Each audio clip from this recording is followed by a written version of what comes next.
Starring Mihailov, Leatherface from Texas Chainsaw Massacre 3, and you're watching without your head. And you will be watching without your head if you don't watch without your head. Bam. All right. Welcome to the station of decapitation without your head. This is Nasty Neal. This is Terrible Troy. The return, yes. The return. Oh, yes. The triumphant return. Oh, all right. The triumphant return. Triumphant today. Not terrible. I'm Treacherous Trista. Very good. Also returning, but not as long. Not as exciting. And also we haven't been away as long. That's very true. That's true.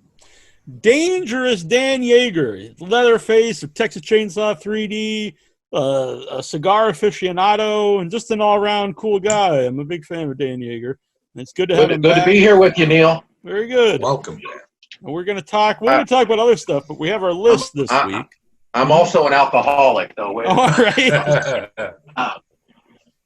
This is going to take a drink. What do you have there tonight? A little Southern straight rye. Okay, when I used to drink, I was more of a bourbon guy. Yeah, well, this is a local distillery up here. All so. right. Did I interrupt you, Tristan? Were you going to say something about some rye? Oh, no, I was just being impressed. Oh, all right. Yeah. It is very impressive. I'm a big fan of the rye myself. Mm-hmm. A lot of good ones out there. I went on the Bourbon Trail when I was in Kentucky, that was pretty cool. But yeah, it was all bourbon. And I think they throw you out of Kentucky if you're drinking rum. That's pretty much the only reason to go to Kentucky. Pretty much, yeah. But Jason Mitten lives there, who's our friend. So I agree. Actually, no. I've got a few friends in Kentucky. Uh-huh. I need to get there. It's fun. The Bourbon Trail is fun if you like to drink a lot of bourbon. And you also learn how bourbon is made.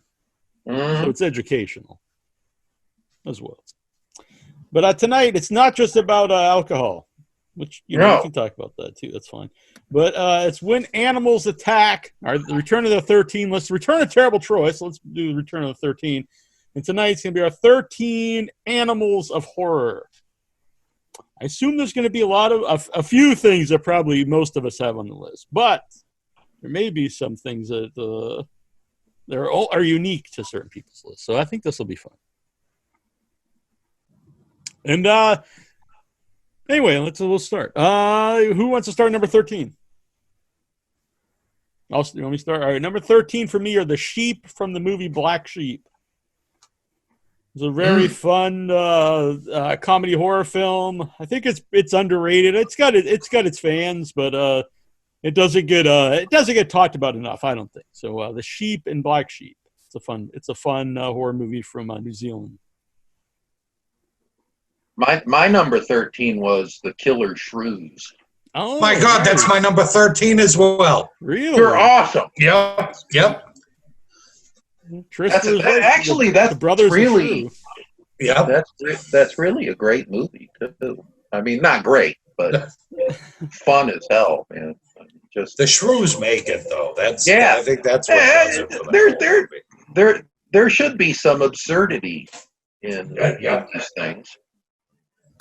And if anybody that isn't familiar with it, I'm not sure what kind of dogs that they used and put the shrew costumes over. Yeah.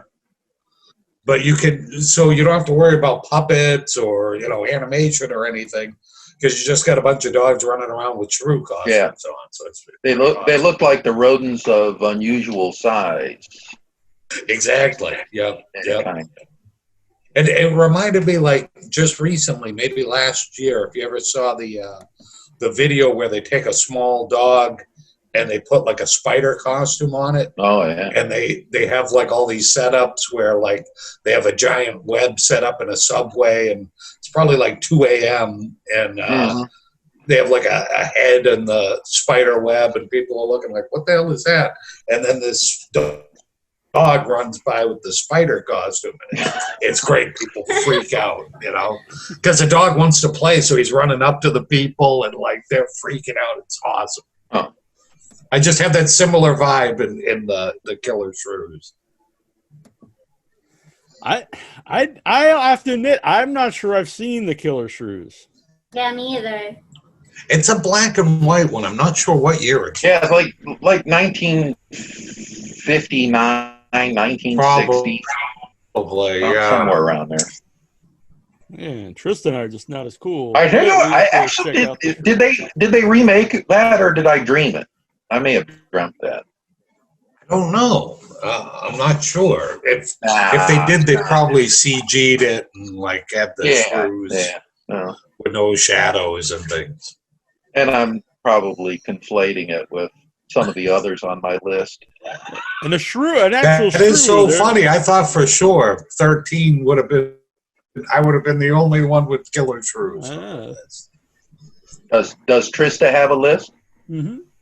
I sure do. Yeah, my 13 is well, it's very debatable as to whether it counts as horror, but it's the Velociraptors from Jurassic Park. Because the kitchen scene really scared me a lot. Yep. I think that would, that's an interesting thing. Does it count? Because they were technically animals. They were just around. Yeah, it's not like it's some mythical creature. It's a real thing. Yeah, that's a good call. I think. Right. No strikes. No, that was a good one. And I still remember going to see the first Jurassic Park. Like, it really was like awe-inspiring watching the movie. Oh yeah. And I remember there was that scene really scared me too. I remember it was weeks before we could actually go see it at the old Wareham Theater, and there was like a big giant line.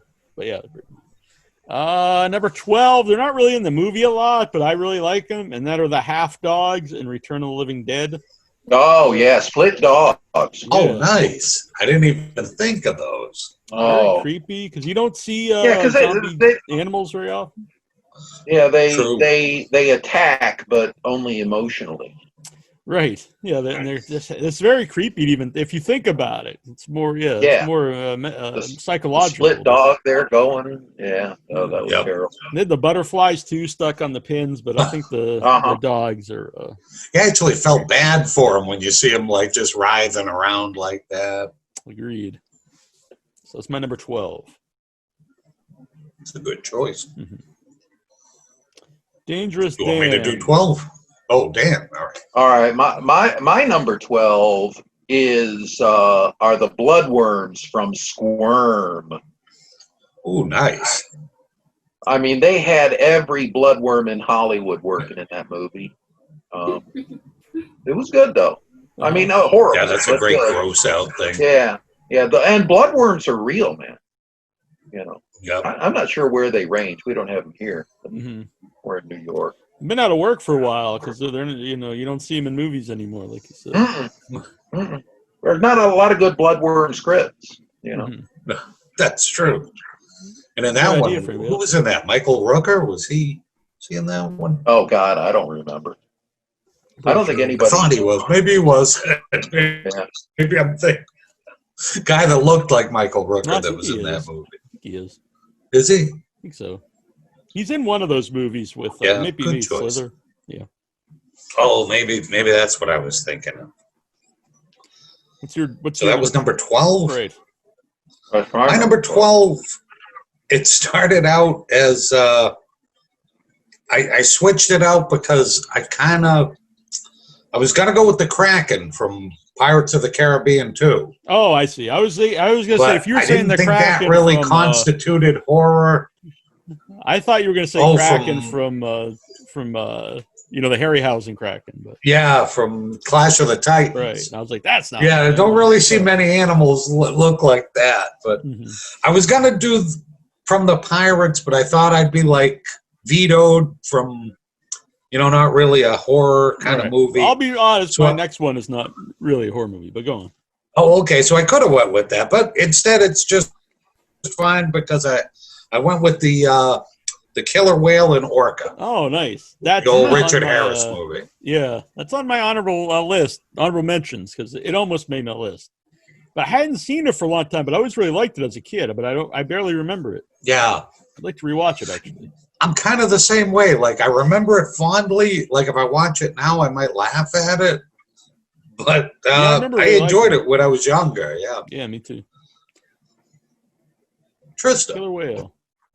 Oh, my number 12 is An American Werewolf in London, and particularly the first attack Nice. was very scary for me. It definitely is very scary. That's my favorite werewolf movie. Yeah, me too. Number 11 for me. It's probably argued that this isn't a horror movie, but it's The Rats in 1984, and when he's got Winston and he's got the mask on him. Ooh, and they're gonna come and eat his face. Great spooky visual right there. He's like, "Don't do it to me, do it to Julia." That's a pretty horrific scene. Yeah, I love it. And it's just simple rats, but they're very scary. Just sitting there in the. That's all you need at that point in time. Eat his eyes out. What is your number 11? Well, Dan. My number 11, in keeping with the blood-sucking parasite theme, is the theme. Giant leeches in an attack of the giant leeches. Because giant leeches, man. Yeah, they made my honorable mention list. I love the giant leeches. Yeah, thankfully I've never encountered a leech, so I'm happy about that. But the idea makes me uncomfortable. Oh yeah, they're gross. Man. I've only had a few of them. When we were kids, wading through the creek behind the house, man, they're gross. Really, pretty nasty. They're tough to get off too. Like you think, you got sticks stuck on you. Usually you need the help of a friend to get them off. So yeah, I'm getting itchy. Yeah, and you know that scene in The African Queen, Humphrey Bogart, when he gets covered with the leeches. I mean, that's what they are. That's just nasty. By the way, I do want to say that Dan has an excellent T-shirt. Oh, nice. I'm digging that. Zombie bear attack. My number 11. I've got the animals in Food of the Gods. Oh, giant animals. Or is it just all the giant? So all kinds of giant critters. So it's a 1970s movie. It's based off like an H.G. Wells story. I haven't seen this. No. It's got giant mice in it.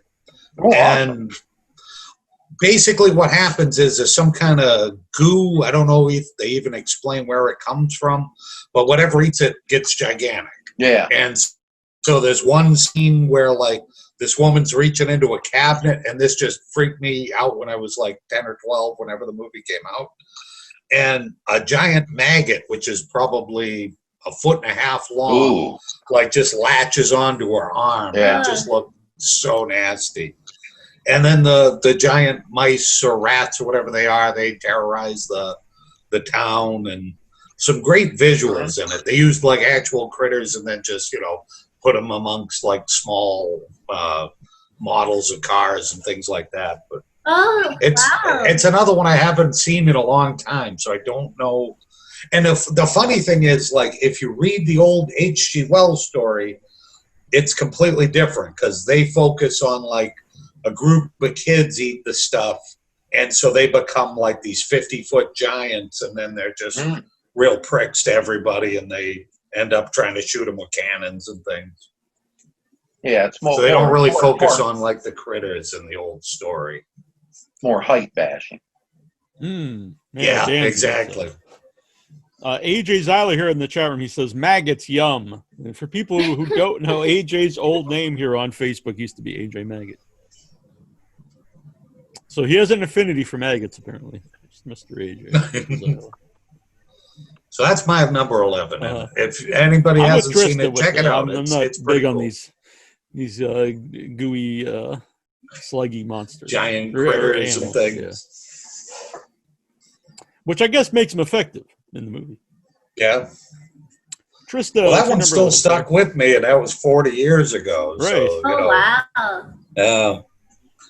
I remember it has a cool poster, I believe. Yeah, I think it's got like a giant mouse or rat. Did we have it on the 8mm? I don't think so, because I think it came out like late 70s, 78, 79 maybe. When Troy and I were kids, our grandfather had 8mm projector, and we had a bunch of the old movies, and there were like 5 or 10-minute versions of the movies. But I couldn't remember if that was one of them or not. Trista, you're number 11. My 11 is Silver Bullet, and it's the last werewolf I snuck in there, but I really like Silver Bullet, and I like Cycle of the Werewolf too. Oh yeah, that's so great. I remember having the illustrated version of the book, when Bernie writes into the illustrations, and it's like amazing. Oh, those werewolves are the best. Like, nobody does better werewolves than writes into. Beautiful illustrations. Yeah.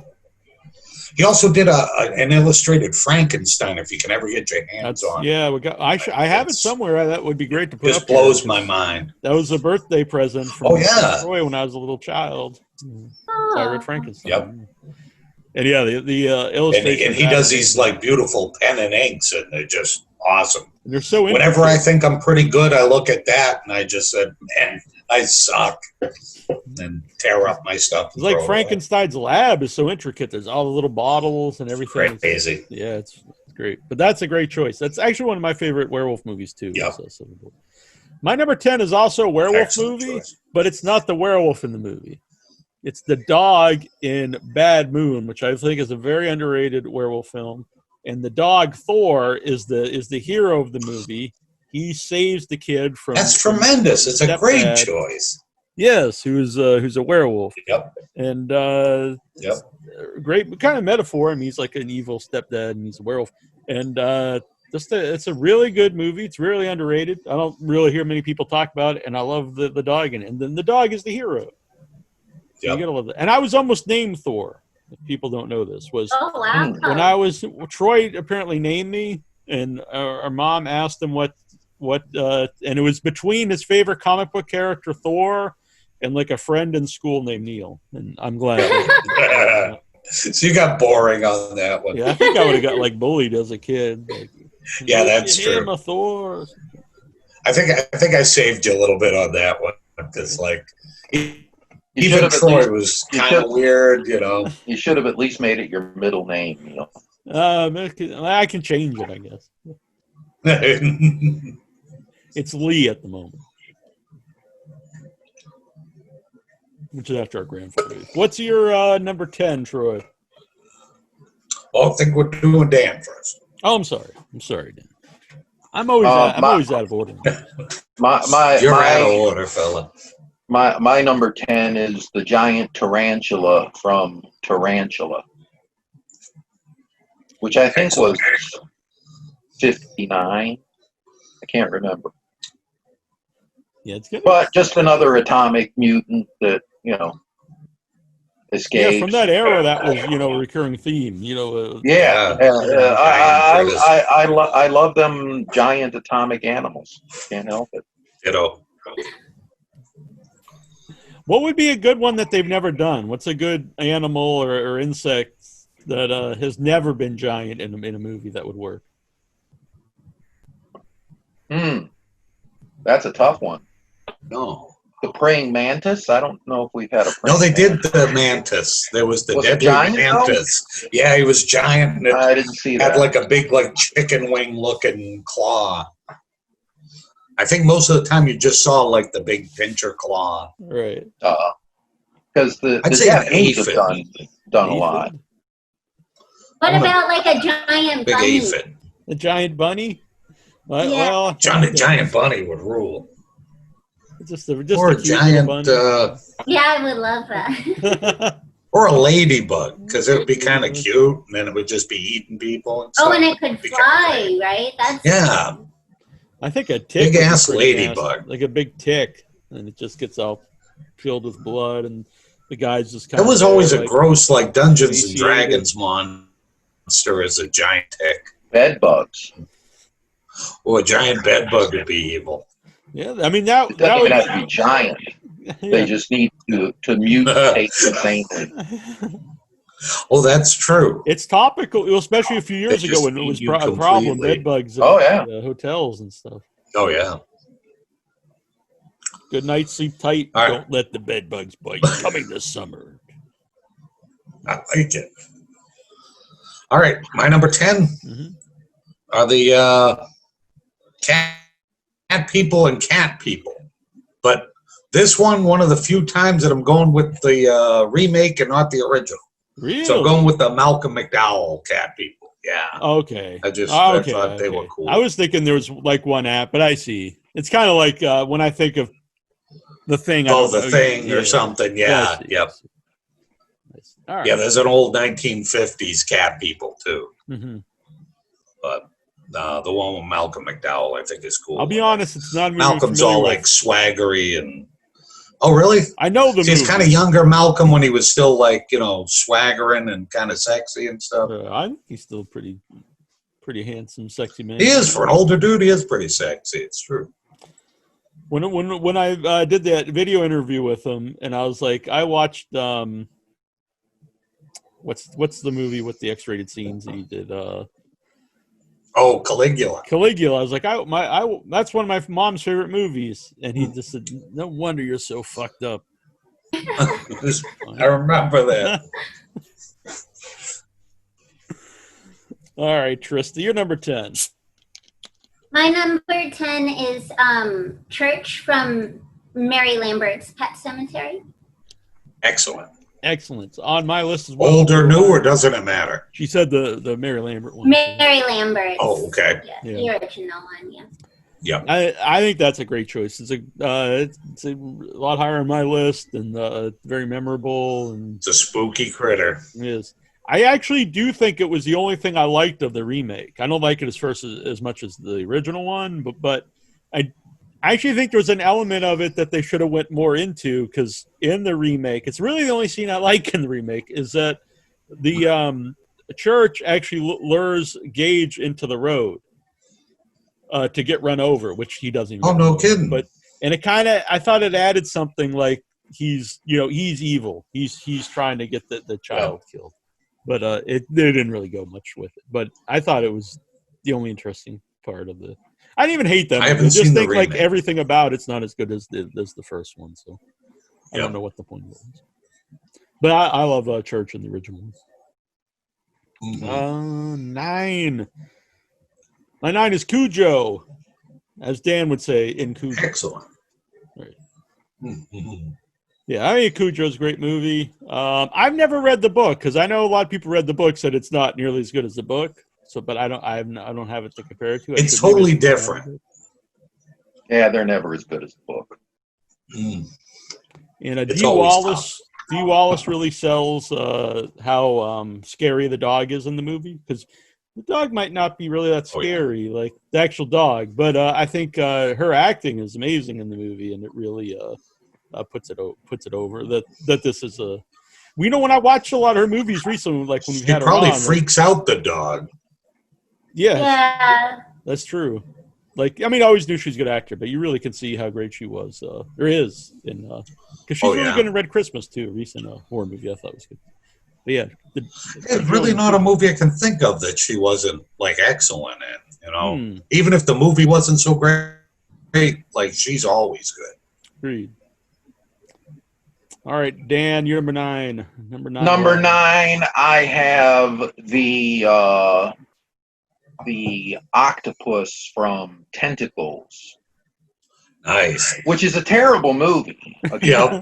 Most of them are terrible. But I don't know. But the critter's cool. Yeah. I love the poster of that movie. I mean, it's just brilliant. It inspired me to start writing this Lake Monster script, which I still have to finish.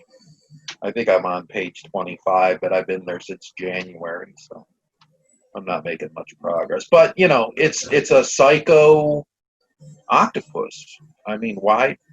I don't know what made him so angry. I forget. I can't remember either, to be honest. There's somebody really. What his motivation was, I don't know. Yeah, there's somebody really famous in that movie too, and I can't remember who it is. I think you're right. Since we do video, it's a lot harder for me to cheat and Google it on IMDb. Yeah, I know. You have to have it on your phone. Yeah, it'd still be very noticeable. Oh yeah, I'd have to go dig up the poster at this point. Right, somewhere. That's why I plan on getting a second monitor. Maybe I can cheat and do it easy. I don't know. We'll figure it out. But yeah, I'm not positive.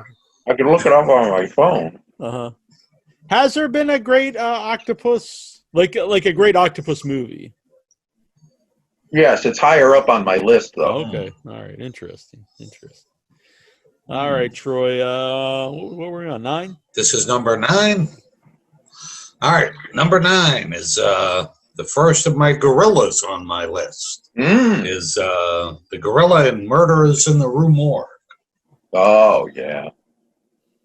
So I think it's probably 40s maybe, and it's a good gorilla suit. It's a good like gorilla costume. They got the guy in it and stuff, and it's an Edgar Allan Poe story, and how can you go wrong? Like, gorilla killer, Edgar Allan Poe. Say no more. I've not Trista, seen the movie. I feel very okay. All right. I haven't seen it either. It's been years since I've seen it, but when I was a kid, I loved it. It was quite the twist. Yeah. All right, you're number 9, Trista. My number 9 is also this one's not a horror movie, but it's the Flying Monkeys from The Wizard of Oz, because those scenes were very scary as well. You don't get any scarier than that. Yeah, thank you. And Wizard of Oz is definitely a horror movie. Oh, hell yeah. I guess so, huh? Yeah. It's like nightmare stuff in that. The Lollipop Guild. But yeah, the waitress is scary. And tearing apart the poor scarecrow, Yeah, she really terrorized him, huh? It's got a robot. I mean, got everything. Crazy. Maybe a lycanthrope with the lion, Be like a were-lion. True. That's a good pick. I didn't think of the Flying Monkeys, but I like that pick. Yeah. I wanted to have monkeys in mind, too. I could think of a good monkey. I thought of a monkey. He didn't make my list, but I know it's a movie Troy doesn't like, but he's. I know exactly what you're thinking. Let's see. Number 8 for me is the shark in Zombie 2, because it's an amazing scene where a zombie battles a shark, and it's a real shark. Well, not battling a real zombie, but it's battling a guy in a zombie dressed as a zombie underwater. Or so you think. It's true. He might be. Yeah. So just a crazy scene, and I love it. So the shark in Zombie 2. Yeah, I don't think it has. Wet. Huh? I didn't think you could get zombies wet. Well, in this one, he can even swim. But I think part of the thing is like they just walk under the water, on the surface. Oh, like the Pirates of the Caribbean. Right. Yeah. So Zombie 2 is the sequel to the Italian. I gotta see that. I think Tentacles is the most recent movie on my list. I gotta catch up. All right, we'll get you a list of a few movies to catch up. Zombie 2 is like from the 70s, I think. So it's a little while ago. Yeah, it's good stuff though. I like it. I gotta look that up. Yeah, it's an excellent zombie movie. I think it's one of the best zombie movies. Right under Dawn of the Dead for me. Yep. Yeah. All right. Number 8, Troy. Or Dan, I'm sorry. Number 8, Dan. Mine is kind of a double header because I love them equally. Willard and Ben from Willard first and then Ben. Because that might be a little higher on my list. They're just regular rats, but they're awesome. I agree. And that's the one I actually think the remake is good too. Like I like the original. I haven't seen the remake. I'm always hesitant about remakes. I am too. But Crispin Glover's real good as Willard, though. Yeah. He really is. And his he's version believable. of the song, and Arlie Ermey's great as like the boss. Yes. And Crispin Glover's version of the Willard song is awesome. If people could look it up on YouTube. All right. Not like Ben, the two of us need look no Ben. more. Yeah. It's his version of that. Yeah, Ben. Oh, okay. I like it. I used to play it on. So it was number 8 every once in a while. Yep. That was number 8. Oh, okay. All right, my 8 is the Spiders in Arachnophobia, which I think is a really cool movie. Very fun. And I like the spiders. They range from like big spiders to like just spiders, and some big ass spiders. You got all kinds of spiders. Mm-hmm. Yeah, Andrea brings up that Michael Jackson did the theme song for Ben in the original. Really? They didn't like it. I don't remember that. I don't think I've seen it since it was in its second theatrical run back in 1975. I remember watching on TV, like on Channel 38 or whenever one of our local channels, they would show it quite a lot. But Jackson's was kind of like, Ben, the two of us need look. Yeah, this is the same song. It's kind of a sweet song. It's the same song. It's just Crispin Glover singing it. I also, at the end of the song Rats by Pearl Jam, Eddie Vedder kind of does a kind of a dark, like just a bit of the song, but he does a little bit of Ben in that one too, yeah. So it's a good song anyway. I forget what album it's off. Like the third Andre album. also says arachnophobia did not help my arachnophobia. Mine either. Mine, I think, stems from when I was a little kid, though. And Neal, did I ever tell you this one? I think I probably did. I don't know. Oh, all right. Well, I always had a problem with spiders because I was probably 7 years old, maybe a little younger, and I was lying in bed and just chilling, waiting to sleep, and I was just on the verge, and I felt something that felt like snow just falling on me, and I was like, it's the middle of summer. I don't think this is snow, and so I turned on the light, and a spider egg sac had burst on the ceiling, and I was covered with baby spiders, which just freaked me out. And I love spiders to look at from a distance, but I don't think I could ever get like a tarantula as a pet. Yeah, if had you slept through that, you would have inhaled a few of those. That's true. Then I might be able to climb walls now. You never know, depending on the spider. I missed my opportunity. And arachnophobia, oddly enough, is one of the universal human phobias. Apparently every baby born has a natural fear of spiders. There's some weird beetle flying on my thing right now. And some of us overcome it. I didn't. I hate spiders. Yeah, no, I'm not I wouldn't say hate them, but yeah, they can be creepy. But I remember when you probably remember this story. I think we were visiting Ernie in South Carolina, and we were fishing, and I went up the hill, and I got all the ants started biting me. Oh yeah, like the fire ants. Yeah. Yep. Maybe not like ants. Mm-hmm. But there's probably a reason why. Yeah, like an ant phobia, huh? Of spiders, yes, stemming from when they were poisonous. What were we on? 8.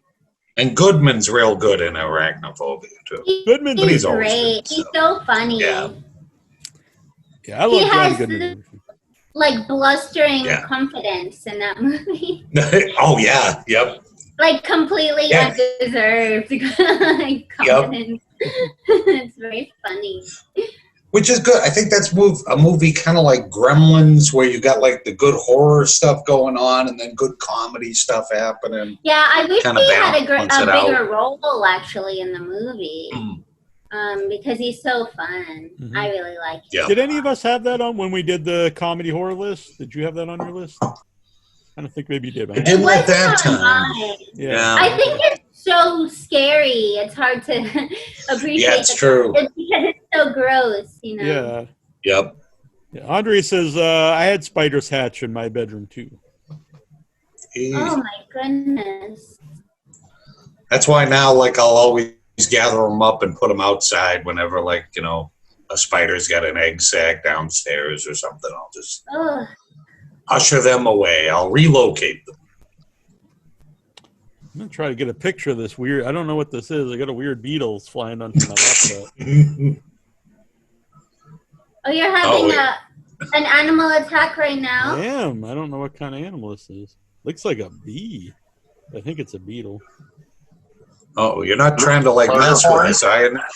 No, I just took a picture of it.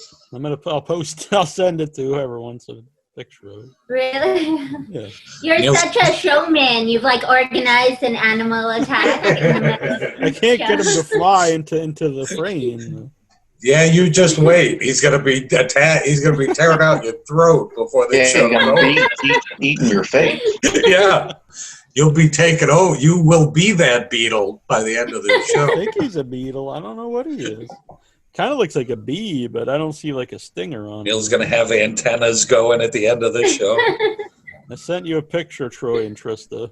Humans, you must watch this show next week. You can watch it through while you're doing the show. But anyway, number 8, Trista. Trista. My number 8 is Black Phillip from The Witch. Oh, that's it. I didn't even think of that. That's a really good choice. I don't think I remember that. The black goat.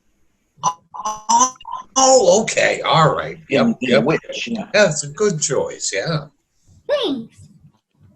He attacks the dad in a very aggressive, severe way. Mm-hmm. And he's the devil. Yeah, just the imagery is very creepy in the movie. Oh, yeah. Yeah. Good choice. I didn't even think of that. That's a good one.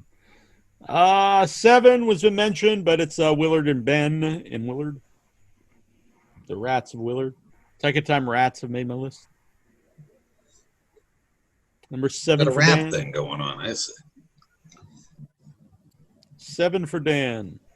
My 7 is an old classic, of course, King Kong, but from 1931.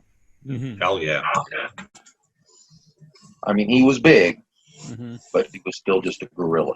I agree. Yeah, he is on my list as well. He is on mine. It's one of my favorite movies. I remember watching many times as a child. It really got my love of stop motion, and I still love it today. It's the last film I got to see in a theater up until this point. Yep, it's true. We saw it right before the pandemic started, and I've not been back to the theater since. So, but if that's the last one we get to see, it's a good one to end on. We ended on a high note then. Yep. Yeah, it's hard to beat King Kong. And I always loved it. Then when we watched it again, it still holds up. And not just you King pick Kong, out things that you don't remember from seeing it before. Mm-hmm. All right. And the cut that we saw was so clear too. It was just great to see it like that. Yeah, I don't think I've ever seen it so clear. And it's another one, like, I think when they put the extras in it that were cut out, there's a reason that some of that jazz was cut out, because some of that looks pretty bogus, like when they got the giant foot stomping on, like, the natives and stuff. They're doing, like, the Bugs Bunny, like, thing when the foot's coming down. So I'm sorry, that was number 7? Yeah. Yeah.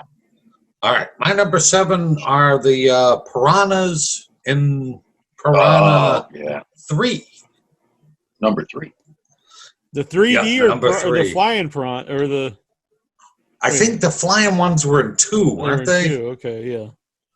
3, like, I just thought they were like these great vicious piranha. They were just awesome. The new one, the 3D one? Or? They eat a man's ankle, you know? So that's how can you go wrong with that? Right. There's a picture of me making out with a piranha from the John Gulager Piranha movie. Right. His was what? Was his 4 or was this one? It was that. Well, that was just called Piranha. Maybe it is Gulager. I think I don't think it's actually called Piranha 3. I think it's called Piranha 3D. Oh, okay. Then that's what it is. And then Piranha the other one was 3D. Piranha 2 Double D, I think. The John Gulager one. But I remember that Gulager did both, or he just did no, the he just sequel did to the 3D he just did one? the sequel, the 3D one. But the okay. The 3D one, I think it was like the first 3D movie we went to see in the new, version of 3D. Yeah, the new badass 3D. Yeah. It really was fun at the theater. I don't think the movie's nearly as fun if you watch it at home and not in 3D. It probably isn't, but 3D it was great. It was. I've got the Blu-ray, but I haven't figured out how to hook my 3D glasses up to the projector yet. Oh, wow. I'll eventually figure that out, and then you can all come over and we'll watch it in 3D. I like it. Sounds good to me. I miss back in the day. They'd show 3D movies on Channel 38 or whatever, and then like at the local, it wasn't 7-Eleven, but Tedeschi, it was like a 7-Eleven, but it was our local one. And like you'd have to go and buy a Slim Jim or whatever, and you get a free pair of 3D glasses to watch the movie on Saturday or whatever. Yeah, that was the old red and blue lens. There was a gorilla movie. I don't know if anyone has, but there was a gorilla movie on that. There was a 3D gorilla movie, wasn't there? Oh yeah, you're right. You're right. I don't think it's good. I can't remember what it was called. Yeah, it was pretty bad. I still never, even though it's one of my favorite movies, I still never got to see The Creature from the Black Lagoon in 3D. That'd be kind of nice though if they would upgrade like The Creature and do it in like the new 3D, where it would actually like kind of look like something happening. I would enjoy that. I would think that'd be pretty easy to do, technically. You would think, yeah. They've got to have the separated channels. They just need to. Because even in your movie, Dan, the beginning, Mm-hmm. They take the old images of the original Texas Chainsaw Massacre and they make it 3D. Yeah. I know it's a short part, but you would think it's people to do it. Yeah, that new 3D, I love it. They were planning on doing that with old movies, but then the 3D TVs didn't take off. So then they didn't like 3D a lot of the older movies. All right, that was 7. Number 7, Trista. 7, Trista. Oh, me? Yeah. My 7 is the dog in The Thing, and specifically the scene in the kennel where he goes to go after the other dogs and then transfer. Yeah, you guys thought of some good ones. I didn't even think of that one either.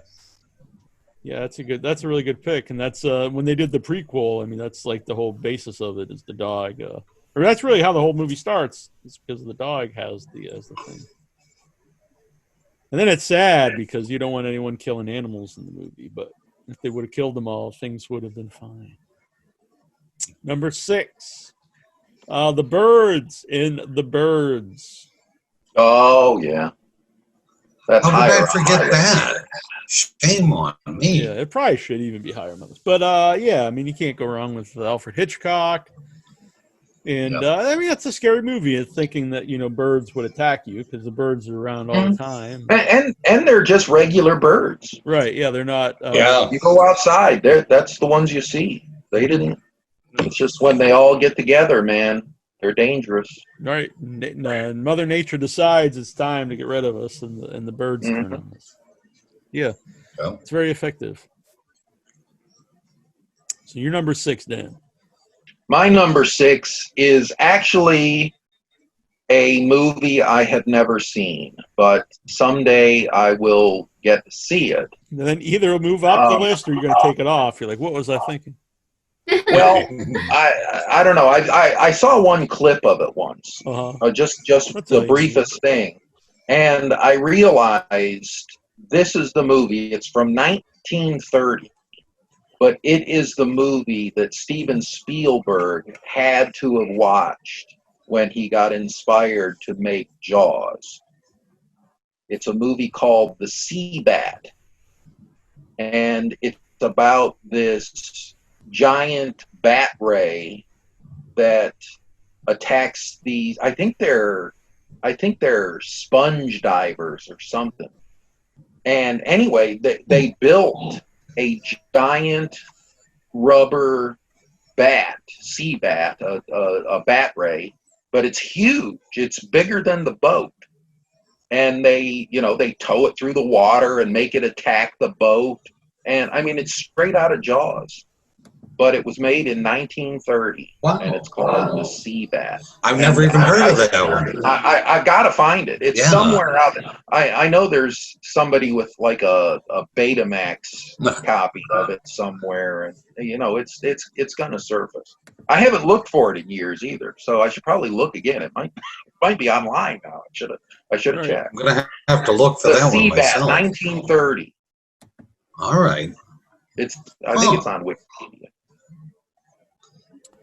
Andre says, Andrea, Hitchcock tortured Tippi Hedren during The Birds.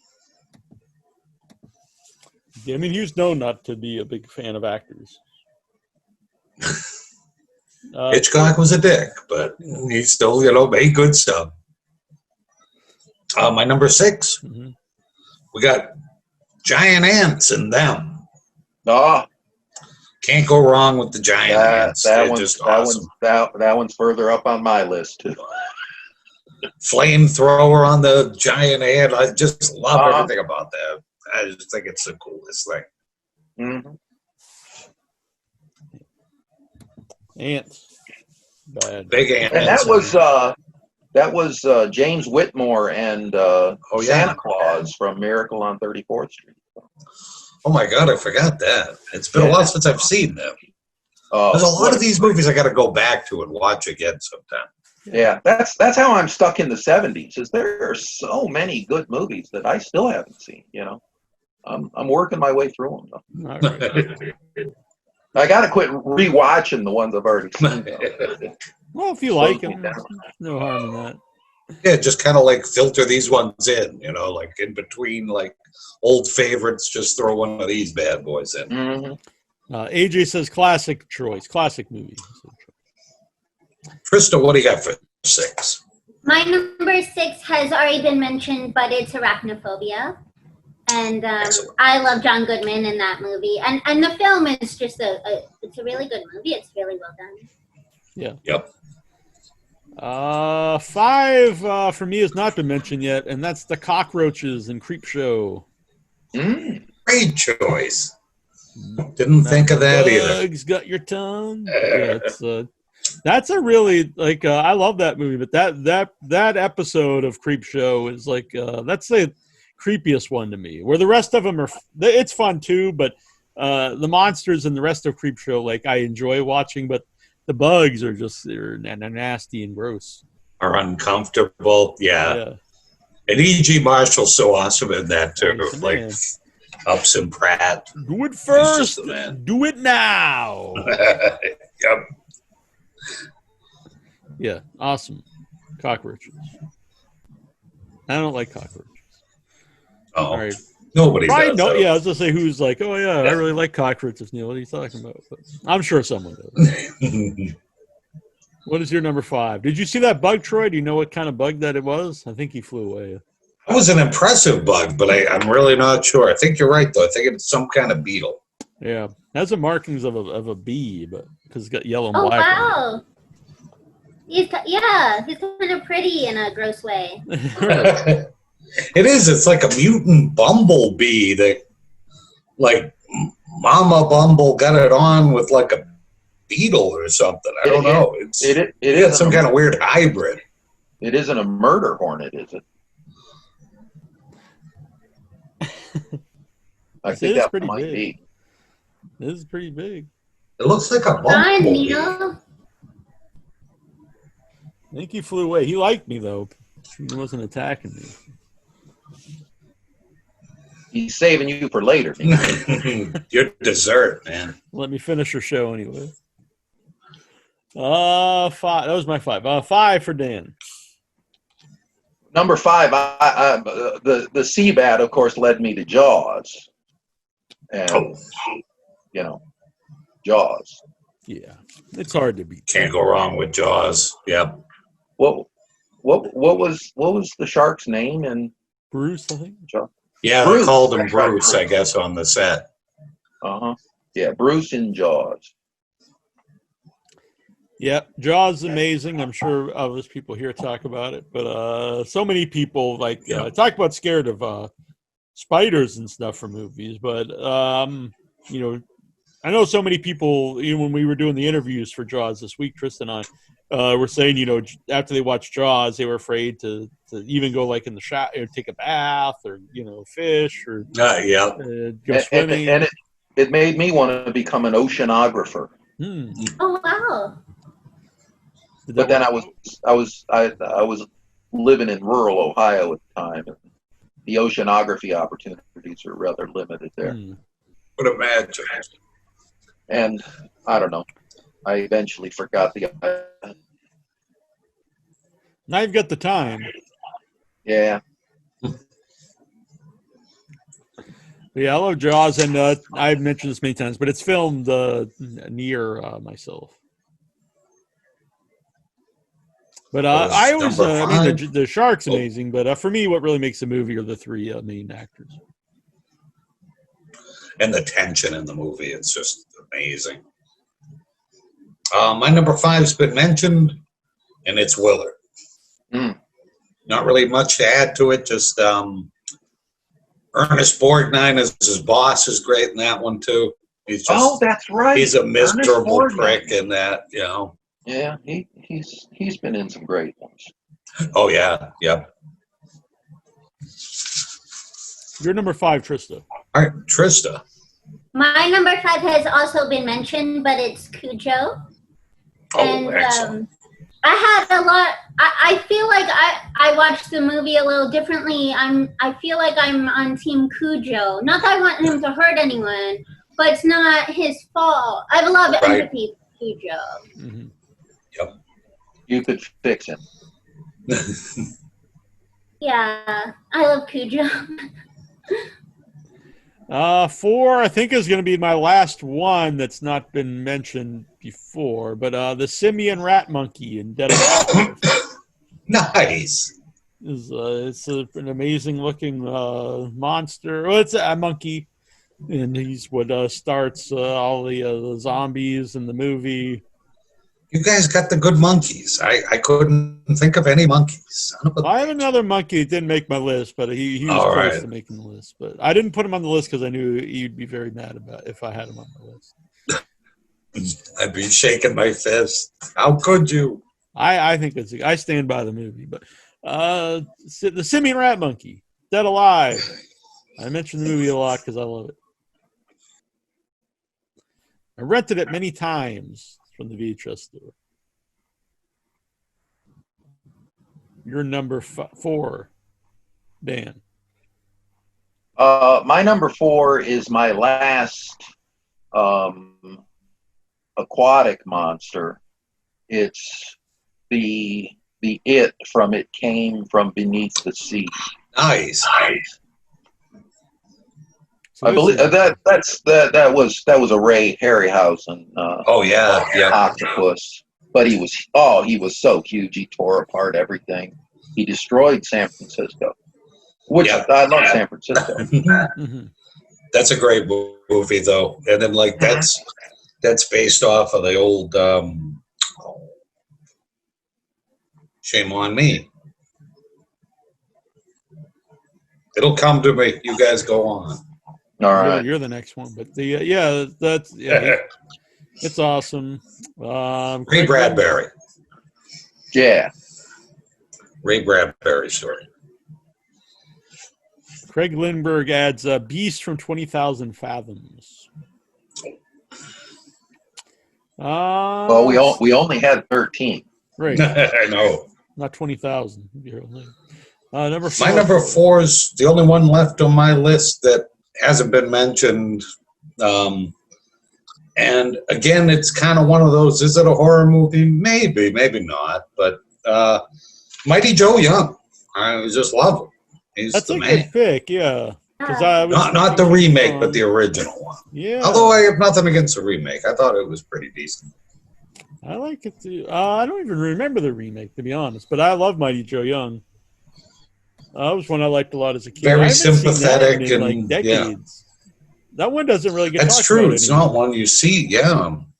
That and Sonicon, too. You don't really see anything. No, and I think it's a good movie, too. I think it was probably one of like those early Harryhausen ones. And Joe's just so cool. He's just the man. He is very sympathetic. Yep. Nobody ever made a giant orangutan movie, though. I'd be all about that. Gorillas every which way but loose. I want to. Oh, that's true. But if you made like the orangutan, like Mighty Joe Young size, then that would be pretty cool. And Planet of the Apes. I almost included Planet of the Apes because I love it, but they're not it's really. not really horror, and they're people. Yeah, well, I guess they're just apes that evolved. So I guess it was fitting. All right. Yeah, looking back, I probably would have included that too. Yeah, I have a cool Planet of the Apes shirt, but it's too big for me now. But it just says the only good human is a dead human. I like it. True words. Number 4 for Trista. My number 4 has already been discussed, but it's the birds. That pick's for the birds. That's so lame. No, that's a good pick. My joke was lame. Number 3 has also been mentioned, Church and Pet Cemetery. Still a good choice, though. Poor Church. A path I walk to every day looks like the path to Pet Cemetery. I also found it was really weird. I was at the what's it called? Old Town Burial Ground. So, Troy, do you know where it is? It's in Sandwich. I know exactly. I've never been there, but I've never been there past until I started walking a lot, and so I was. It's a really cool. I think it's the oldest cemetery on Cape Cod. And anyway, is it? I think so. And I think it has the oldest tombstone in Cape Cod.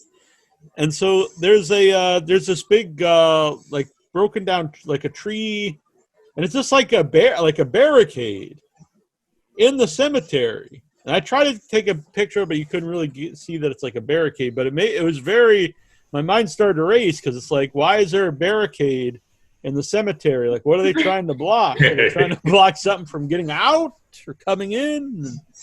It's very weird. And then a little bit after that is when I was walking around and this big dog came up, and I thought I was alone in the cemetery just walking around. Whoa! It was a very friendly dog, but it still scared me when I thought I was alone in the cemetery. And sure. I don't know where he came. Must have been. You made a friend in the cemetery. Yeah. And there's also canoes. There's canoes. I think that dog's eternal, so you don't have to worry. That could be. There's also canoes at the end of the cemetery. And that was another. If you're a zombie and you just want to go out and have a little cruise around, I just thought, like, in case you need to escape good. the cemetery, like, I don't know. I overthink everything, but I'm like, this is a barricade, and then there's like canoes for escaping. I don't know what's going on. Put your ghost dog in the canoe and take off if you have to. It's possible. Number 4, Troy. We're 4. Number 3, Dan. 3, I'm sorry. My number 3 has been mentioned. I think actually this one might be on everybody's list. The birds. That was my. I was the only one that didn't think of the birds. You didn't get the birds. No. Man, I was the only one that didn't think of it. What's your number 3? My number 3 has been mentioned too, and it's Cujo. Don't really have much to add to it. I didn't get Cujo on my list. So. Oh, okay. So you're the only one without Cujo. I'm the only one without the birds. Trista, number 3. My number 3 is Cat People, but it's the 1942 Cat People. Oh. Oh. That's a great one too, though. Yeah, and the scene where she turns into the panther, it's it's black and white. They don't hardly show anything, but it's beautiful and scary and effective, I think.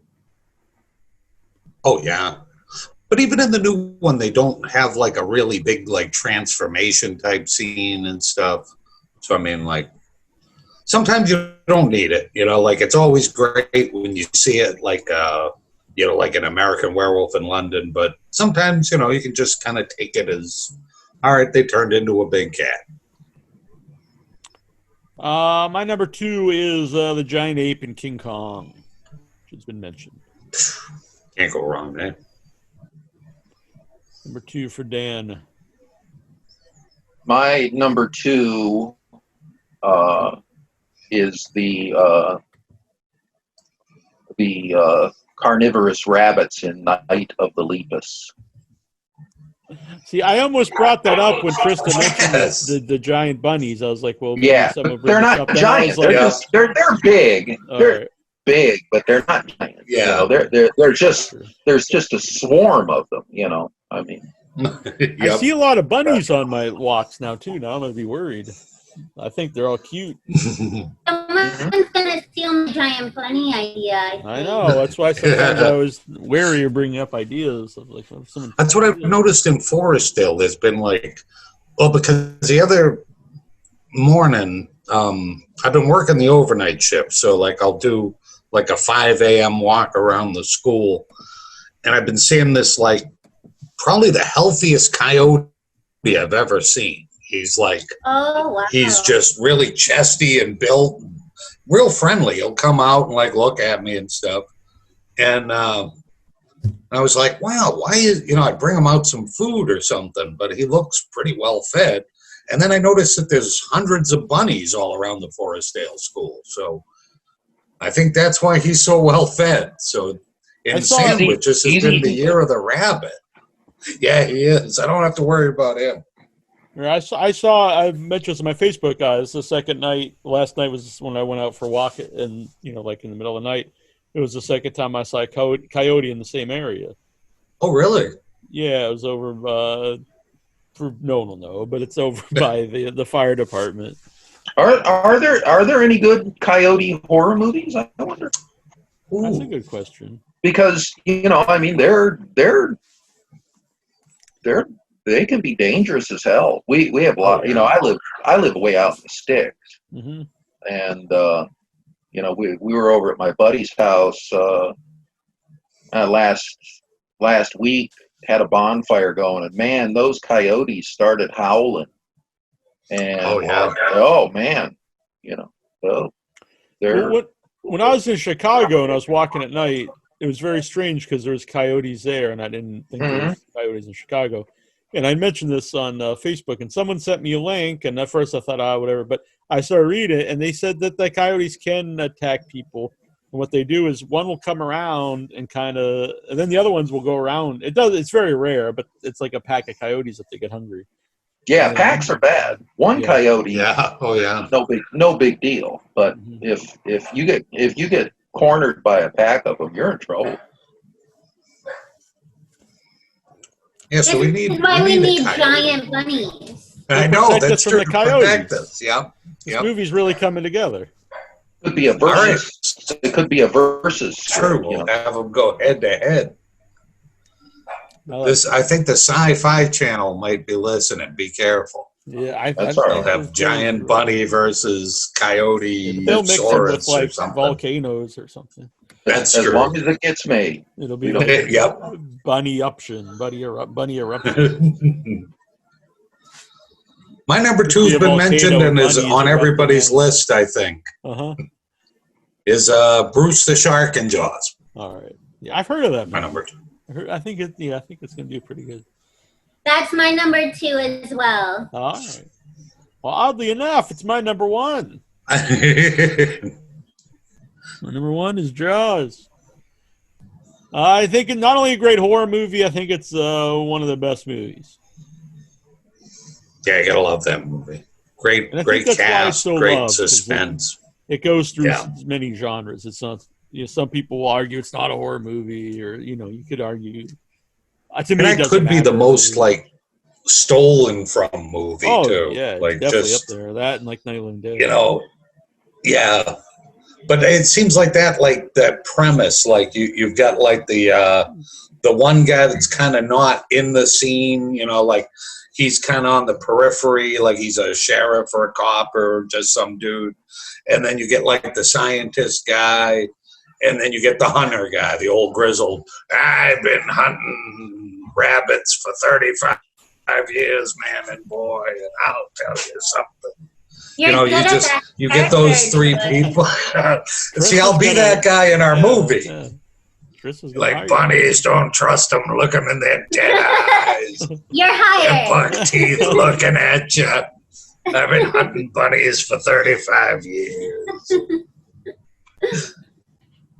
I thought you were gonna, but I thought you were gonna go with like the idea of like we can't shut the beaches down because it's summer and we've got to make money. Well, that too, yeah. There's so many things, yeah. Which has been copied. We can't shut down now in the country. Yeah, we can't shut down the ski slope just because there's a few Yetis around. Well, I've been hunting Yetis for 35 years. Yeah. That's right. Got the greedy bastards around. Number one, Dan. Well, my number one was them. As we are. Okay, excellent. It's just to me, you know, it's the there's not just one giant ant. There's, you know, a whole hive of giant ants, and I think in the giantizing of creatures, that may have been the most extreme one. They took the tiniest little creature and made it, relative to its original size, the biggest. And you know, it's got, you know, military elements, and, you know. And if an ant was really big, it would do a lot of damage because, you know, they're very strong. Well, that's their thing. And they seem to use the same sound that giantized animals made in that movie and dozens of other insect movies. They all make that same kind of high-pitched noise. I think they still do. I think they still steal that a sound effect for everything like that. Yeah. That's why nature made me very short, though, because I'm just so powerful. If I was 6 foot, it would be unfair. It's true. You kill things accidentally. Yeah. You tear doors off the hinges and things like that. Me too. Same thing. See, exactly. Yep. All right, my number one's been mentioned, and another gorilla movie. It's King Kong. Can't go wrong with King Kong. Hey, that rhymes. All right. Ooh.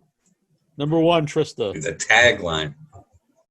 My number one is the cat from Hell and Tales from the Dark Side. Oh, awesome. Oh, awesome. Yeah. To me, that's a really underrated anthology film. Yeah. I agree. And that one specifically is crazy. Mm-hmm. He goes through his mouth and through his tummy. Yep.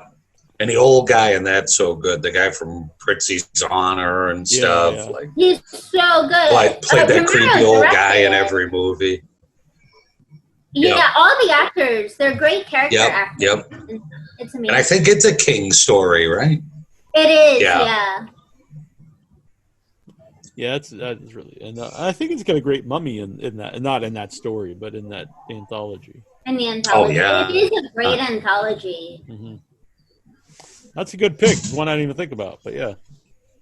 Yeah, me either. You guys really did well. You both picked a lot of ones I didn't. Some things I didn't think of. I think this was a good list. So now you got to watch Killer Shrews. Andre, I do. I want to. Andreas and Lupus. Army Ants in the Fourth Raiders movie they bring up. So anyway, if anyone does want to zoom in with your own picks, I'm going to post the link here in the chat. Now, someone wanted guys, any honorable mentions? Yeah, I have several. Mine were mentioned already. Oh, okay. But were they honorably mentioned? They were, yeah. I have a few other ones that I think we might have mentioned in passing, like Big Ass Spiders and Eight-Legged Freaks are both good, like giant spider movies. Right. And with Dirk Benedict when he turns into a big snake, which is really cool. And then my weirdest choice, even I think weirder than Killer Shrews, is if somebody can find it, Bermuda Depths, which was a made-for-TV movie back in the 70s, and it's got the best giant turtle in it. Really? It's got Carl fucking Weathers in this movie, so Apollo Creed is in this movie. Man, wow. Big-ass turtle. Wow, yep. Did he battle the turtle? I hope so. I don't remember, but I in my mind he does. In my mind, he's wearing his stars and stripes, Apollo Creed trunks, fighting the turtle. But I think this turtle's gigantic. I think it's like 200 feet long. It's like Gamera kind of turtle. Yeah. Huh. I mean, a snapping turtle itself is pretty scary. Oh, yeah. This guy's just kind of like a leatherback, like giant turtle. Yeah, but being a tortoise, so like you couldn't put him in the water, he'd drown. Oh, I see. So it wouldn't be as dangerous in the water, even if he was giant. How big is your tortoise right now? I haven't seen him for a while. Probably about, she's about that big. Jeez, oh, wow. Like about the size of like a pie plate. Okay, because she weighs like a pound and a half. Yeah, I mean, she still would, but her legs would like hang over your fingers. She's a marginated tortoise, so she's got a little skirt. Huh. Her name is Hal, because we used to think it was a boy. But the doctor told us, and I had never known how you could tell the difference between a male and a female tortoise or turtle. But on a male tortoise or turtle, they have a concave chest on their shell so that they don't fall off the female tortoise, which makes sense. Interesting. And so if they have a smooth belly, if it's flat, then it's a female, and that's what she has. So it started off as Halle Berry. I mean, now she's Halle Berry because we found out she's a girl, but she started out, she was Hal Needham Jones because she's kind of a stunt man. She'll climb up things and jump off. Yeah, it's true. It's true. Yeah, whatever she wants to be, Hal works for anything she wants. Right. Alan says Congo for. I'll bring the tortoise down sometime. I'll show. Yeah. You always need some. Do you have any pets, Dan? We have a dog. He's I don't know. He came to us about a year and a half ago. He's a treeing walker coonhound, but everybody thinks he's a beagle. And so anyway, he has self-esteem issues. But, he's a good dog. What's his name? Barnabas. Nice. Oh, that's a great name. Yeah. Adam. Oh, I think he's on mute. You have to unmute yourself, Adam. I clicked on Whoa, you left. Agent Horseshoe Adam Parks in the flesh. You got to unmute yourself, Adam. You're muted at the moment.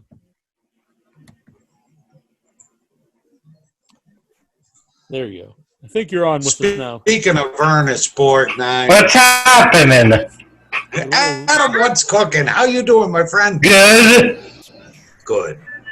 What's going on? Say hi to everybody. Hi, Neal.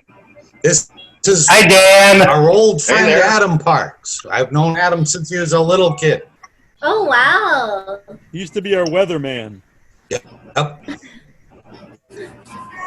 Nice. Yep, that's me. Hi to Trista. Hi. Hi. Did you have How you doing an tonight, Adam? animal and horror movies that we didn't mention? No, I do have a cat. All right, well that works. We can put him in a horror movie. What's his name, Adam? Ruby. Ruby, that's a good name. Very cute. Are you up in Boston now? Yes. Good. Today it was nice up here. Today it was in the 60s. He continues his work as our weatherman. Oh, good. A little cooler for you. Yes. Good. See, some ones that weren't mentioned. I had honorable mentions was the octopus and Bride of the Monster. Oh, nice. It's really terrible, but it's more for the Ed Wood scene, the scene in Ed Wood. Oh yeah, where they reference it. The monkey and monkey just to get Lugosi roll it around with the octopus. Exactly. Yeah, it's an amazing scene in Ed Wood. Yeah. The monkey and monkey shines, which I know Troy is not a fan of. I personally like. Never warmed up to monkey shines. Monkey goes down the guy, kills. Even though it's got a monkey in it. He eats the monkey. So. I know. Komodo dragons in the movie Komodo. It's a little known movie from a few years, or probably 10 years ago. I say a few. It's a really good monster movie or animal attacks movie. And, yeah, I like that one too. Yeah, they look good. And the Komodo dragon eats a dog, which is it's like one of the big taboos of horror movies when an animal gets eaten. And so you get upset when it, but it's a well-made movie. I never heard anyone talk about it. This is my cat. This is Kitty. Oh, hello. Hello, Ruby. Nice to meet you. Trista's got a cat too, Adam. Yeah, he's sleeping. Otherwise, I would grab him. But he doesn't like it if I disturb his slumber. Nobody does, really. Look at that sweet face. Yeah, it's very similar to my cafe. Oh yeah, you're right. Oh.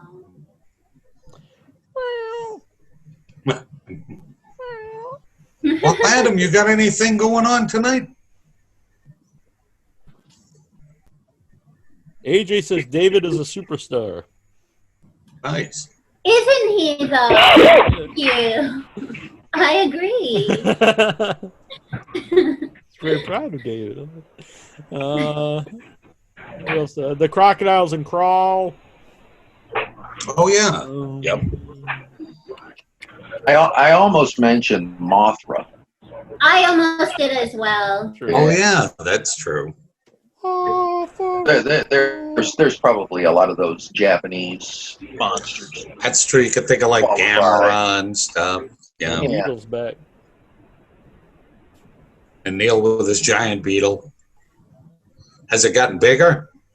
No, it's growing like by the minute. To get him in my hand and bringing him here, but I don't know if it bites or anything. So.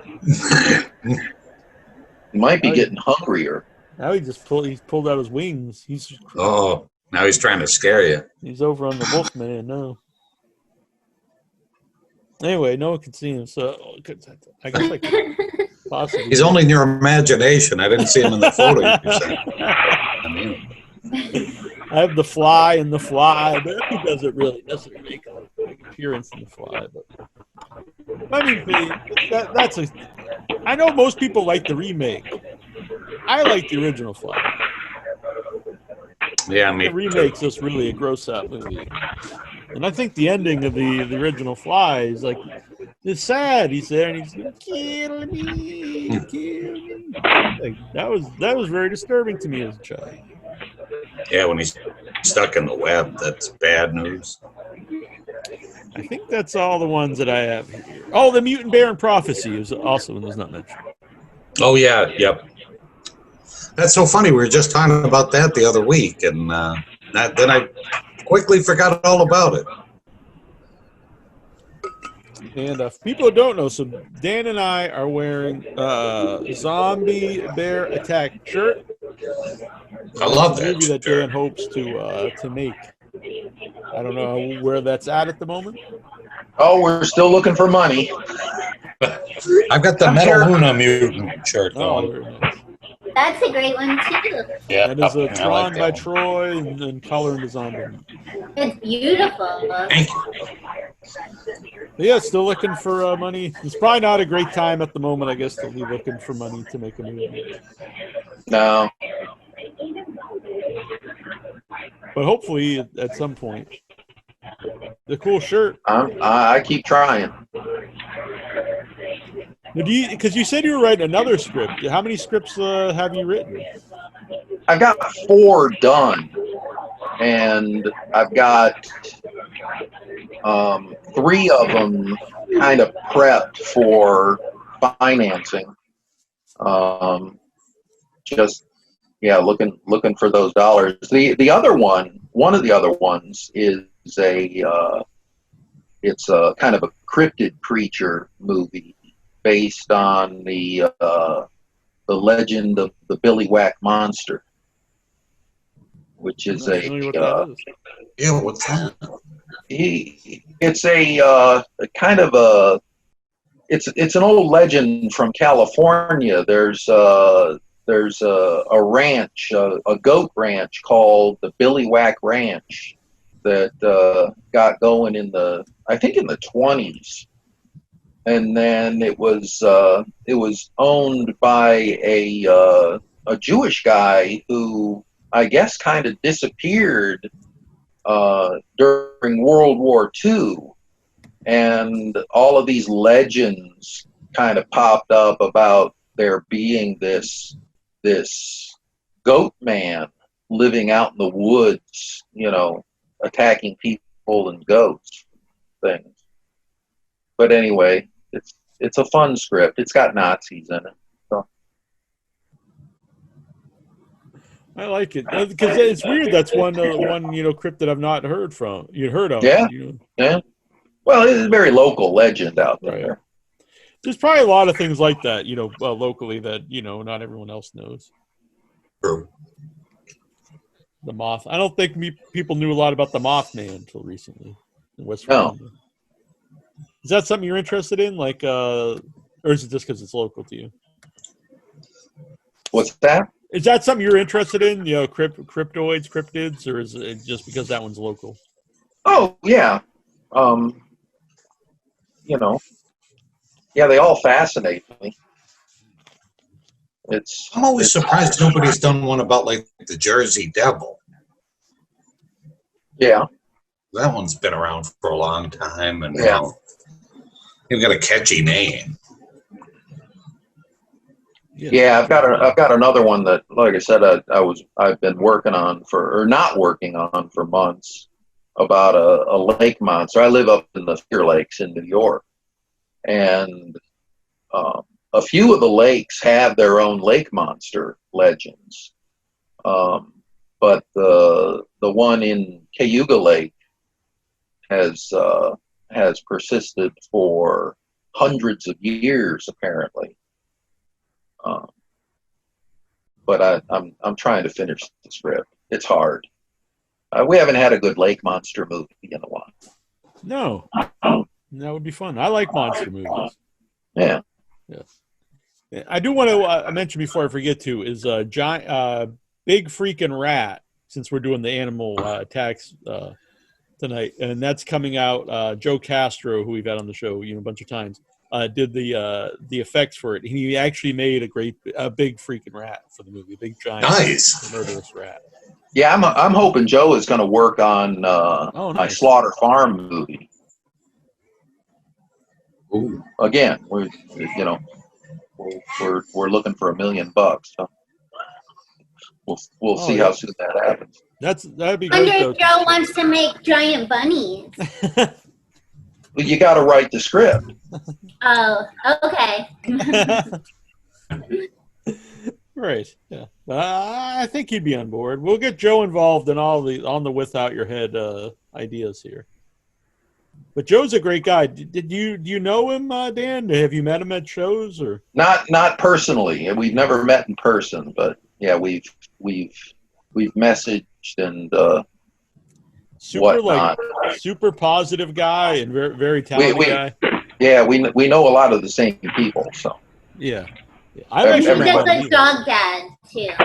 What was that? He's a good dog dad. Oh, he is. Yes. Very good. All right, you guys have a good night. I'm gonna go catch my local news. All right, enjoy. Nice meeting you and your kitty. Nice meeting you too. Thank Good night, you. Adam. Good night.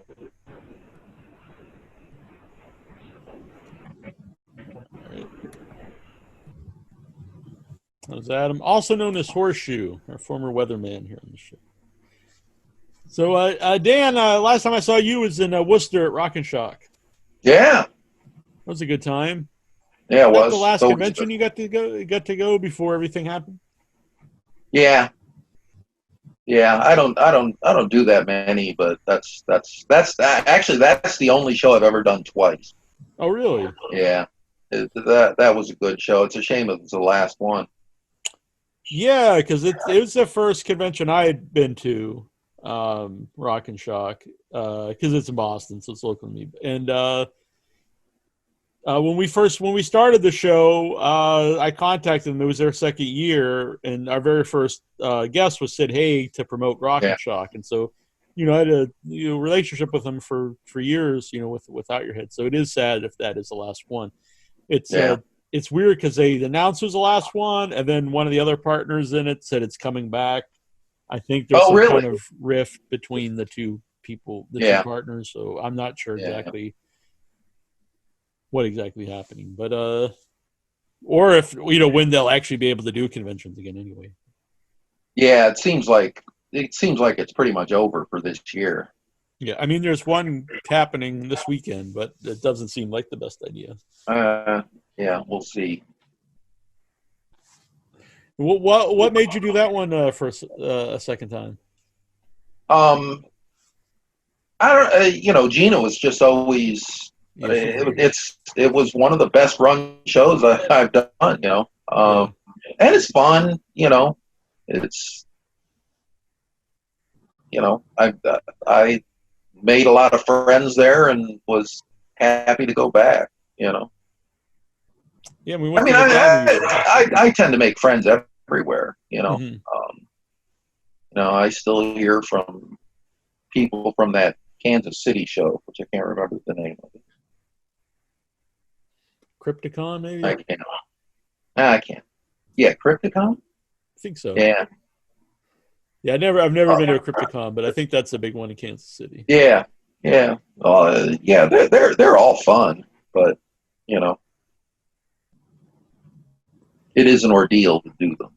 Yes. Yeah, I don't do too many anymore either. I have limited capacity for it. So. I went to that one because you were there. I was like, Dan's here, I'm going to go. But you were a big reason. Yeah. Well, thank you. Thanks for coming out. Yeah, and we went. How's your movie coming? That we. Yeah, Dan is has a cameo in the movie. Nice. Once in Future Smash, and so then we filmed most of that movie at Mad Monster in Charlotte in February. Myself, Sophia Cassiola, and Michael Epstein filmed it, but one of the producers, the three of us. So we did that at Mad Monster in Charlotte. And so we got pretty much most of it finished. Michael says half, but I would say it's over half. But anyway, that was right before the pandemic. That was literally a couple weeks, I think. And then so we still need to get some stuff, which I know we've been there. Michael's been thinking of different ways. He doesn't want to have to do stuff where people would film it, at their own. If we can avoid that, but I don't know. But so hopefully, I really don't know. And when it's safe to film things again. But thank you for you were tremendous. You really got the comedy that we were going for. Well, Neal, thanks for letting me say words. I hardly ever get to say words. You were and you were so good in our award show. Honestly, I was like, I told people, I said Dan should do more stuff because he has a very dry sense of humor, Very good delivery. I know people don't realize that. They think, oh yeah, the big guy making the killer who doesn't talk. Right. Well, yeah, we'll put you in this. Well, I can't say we. Trista will put you in this giant bunny movie. I'm making it my own. Yeah, and I won't cast you as the giant bunny. Oh, I'd be an awesome giant bunny though. I know. That would be kind of cool. Cast you. Right. Well, you could be a talking giant bunny, maybe. Yeah. As long as he can talk, I think then that's good. I'll consider it. As long as I get to be the bunny hunter. Oh, would you hop? No. Which one of us, or everyone? Everyone should bunny hop on this movie. Yeah, I do all my own stunts. Oh. This is really taking on a life of its own. I know. AJ wants to be cast as a giant carrot. As a what? As a giant carrot. Nice. Oh wow, that's dangerous. Yeah, I guess he gets eaten by the bunny. That's true. I like it. All right. We'll write this in here. I like it too. Maybe that's how they conquer the giant bunnies. It's with kind of exploding carrots or something. Oh. They breed, nitroglycerin carrots. Nice. Whoa. I was just thinking like, oh, their eyesight is better because they're eating carrots. You made it way cooler.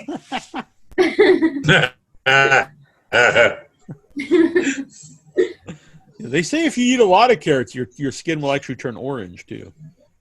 I think you have to eat like the mountain. I think you'd have to eat mountains of carrots. Well, then you could run for president. That's a whole other movie. Right, that's a different kind of horror, isn't it? Yeah, oh yeah. Yeah. That's too true to life and horror right there. Andre says she loves the killer bunny from the Holy Grail. Oh yeah. Treat. So you don't really watch a lot of current stuff, Dan? Me? Yeah. No, I'm way behind. For the longest time, I maintained a 20-year rule that if I didn't see a movie when it first came out, I would wait 20 years, and if it was still around, I'd then watch it. And that got me into all sorts. I've fallen so far behind; it's ridiculous. So you're watching movies from 1990. Well, you should be watching movies from 1990 under that rule. Yeah, I'm almost to the millennium. Right. But well, 20 years, that would be 2000. Oh, yeah. Geez, yeah. That's really crazy to think of. Yeah, but I'm still missing. Hell. Troy mentioned a couple from the 70s that I haven't seen yet. So, yeah, there's no way to keep up with it. To amend this to the 60 rule, maybe.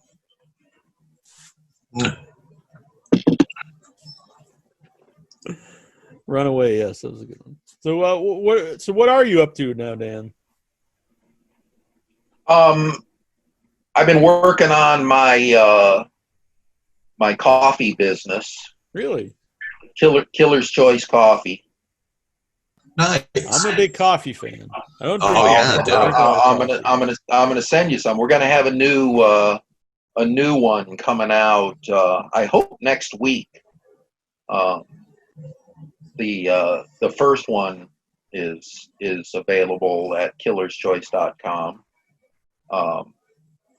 But it's so you roast your own beans?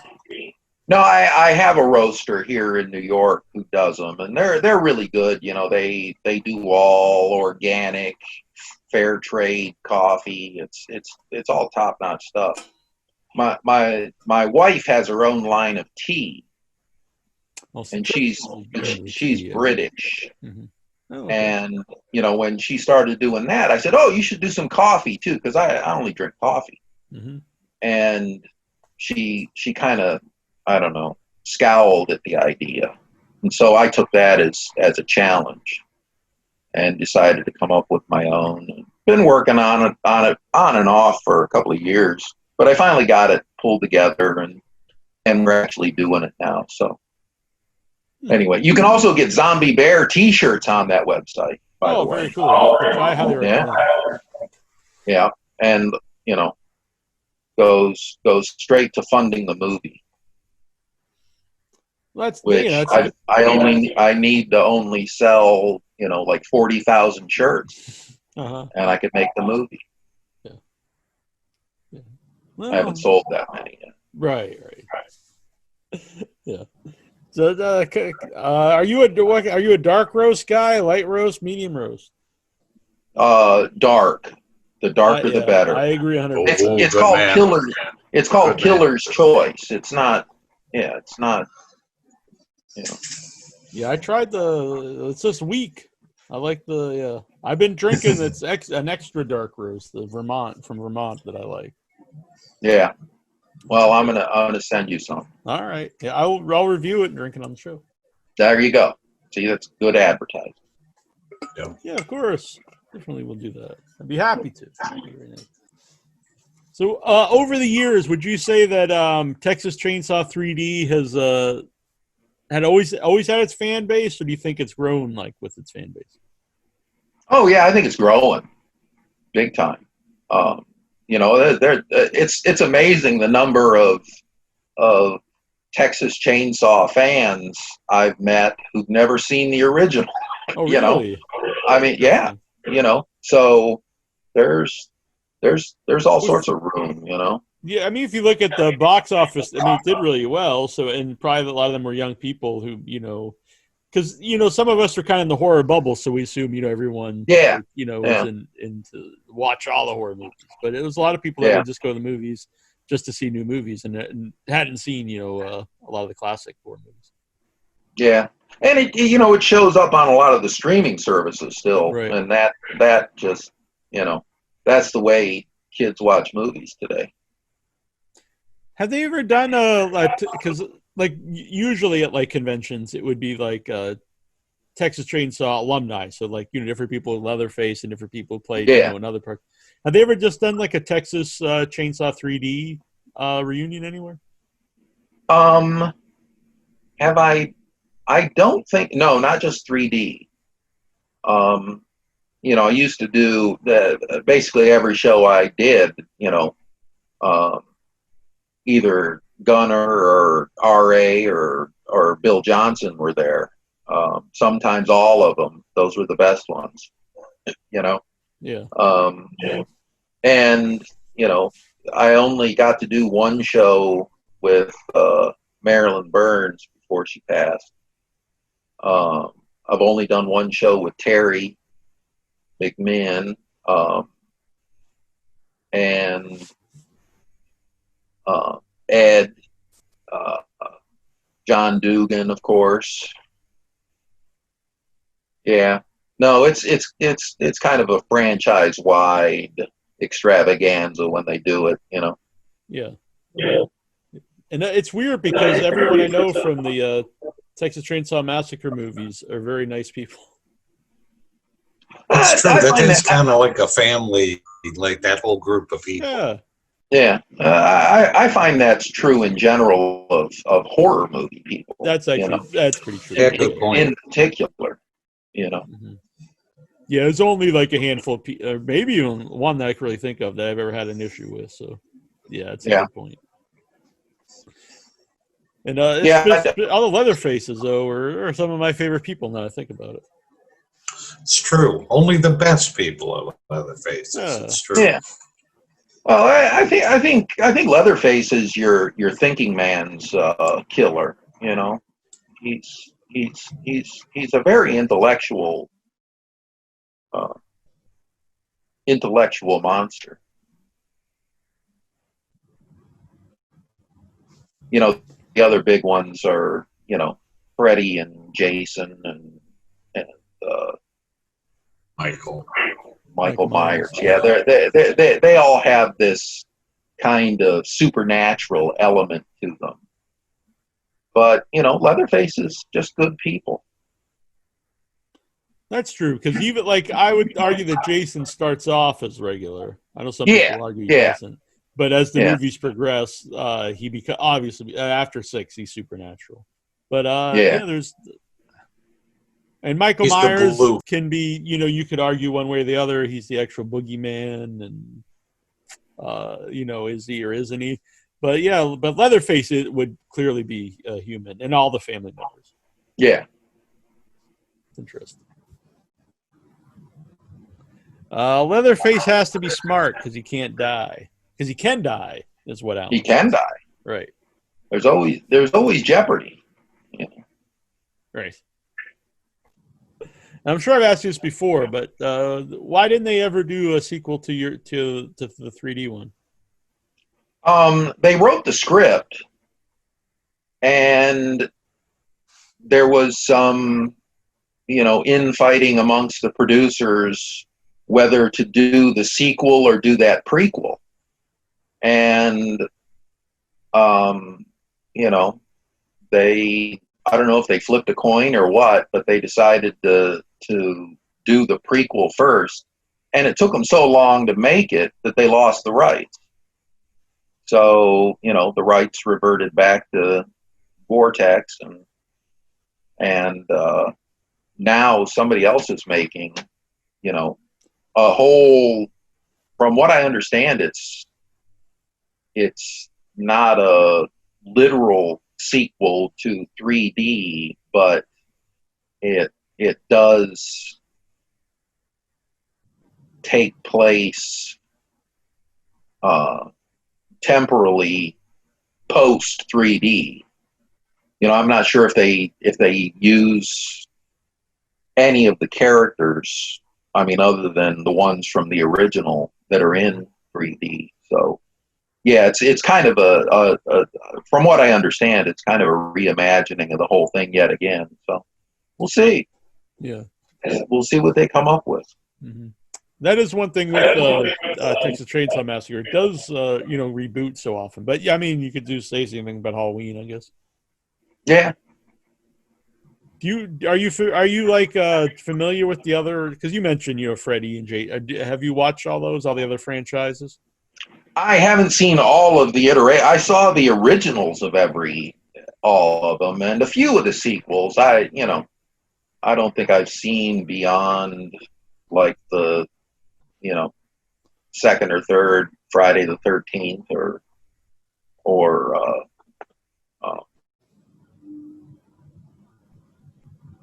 I've seen a few of the Halloweens,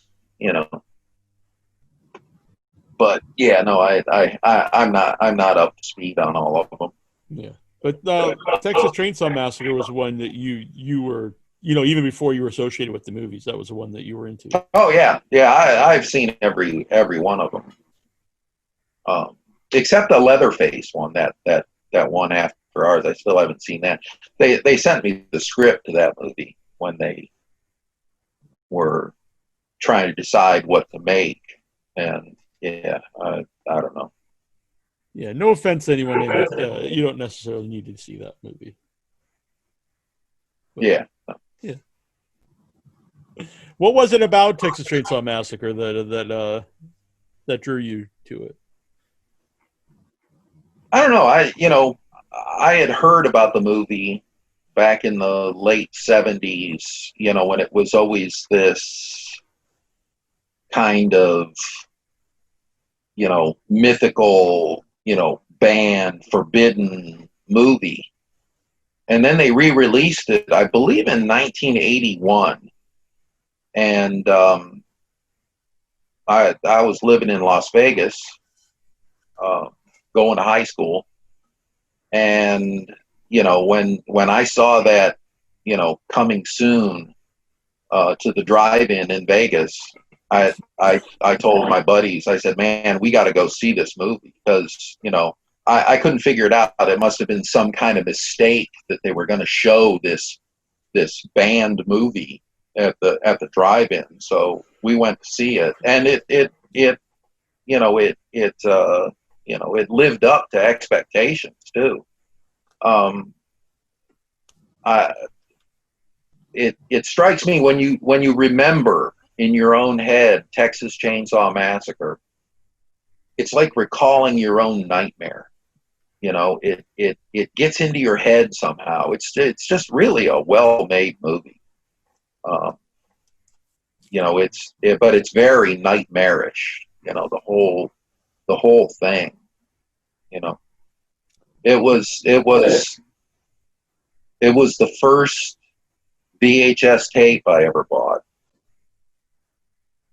Well, actually, no, I bought two of them. The other one was Eraserhead, but and those were the only two VHS tapes I had for the first few years that VHS machines existed, and I wore them out.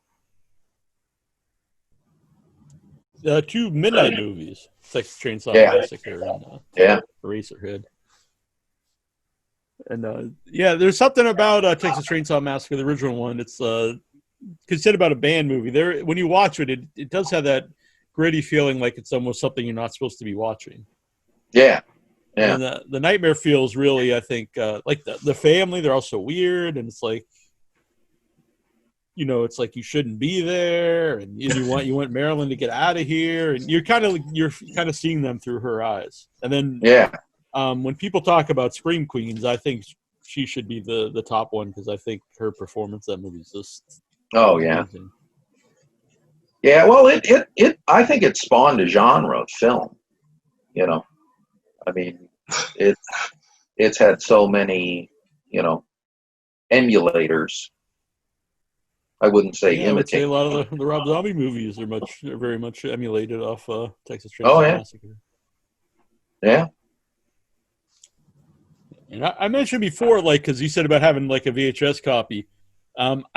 I personally think Texas Chainsaw Massacre is better seen lower quality, because I seen it at the theater in like an old 35 millimeter print that wasn't particularly good, but the movie experience was better, because then I saw it at the same theater when it was restored, a digital print, and it was still a great movie, but being clearer, I think, took away from the movie. And I think they even I think they may have done a disservice when they did the restoration, because it was shot on Super 16, which is it's a completely different photographic medium from today's 8K digital, and then when I haven't seen a restored version on a big screen, but I don't it looks more like an actual, like not an action movie, that's a bad term, but like a more of a standard typical movie. It takes away that grittiness of the film.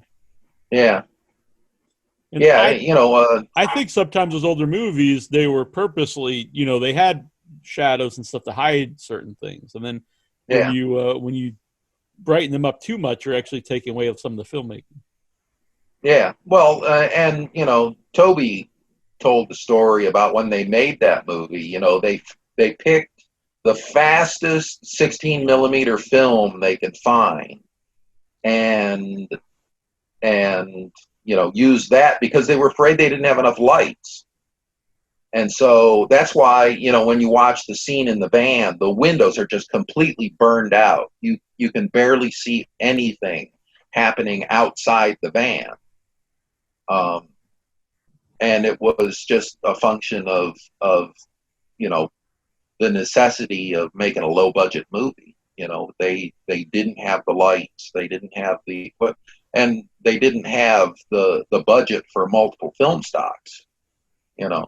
There's all sorts of things that affected that movie and the way it came out, and it turns out it was a positive effect, because that relentless glare, let you feel the heat, and the stifled atmosphere of that band and how miserable they all were, because they were all really just sweating, and it's cool. Yeah. There's, some really crazy stories that like Gunner really cuts Marilyn with the blade in the movie, and he was kind of going crazy in the heat and the mask and everything. What was the mask like for you to wear?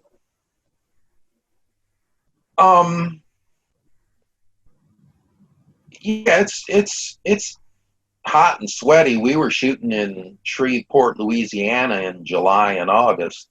And it was, I usually didn't start work until after dark, but it was still, 100 degrees and 95% humidity. Yeah, it's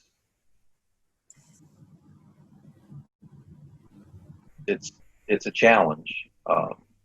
You can't see for shit in a mask. I don't know how Leatherface really did his business, but somehow by scent he knew. Uh-huh.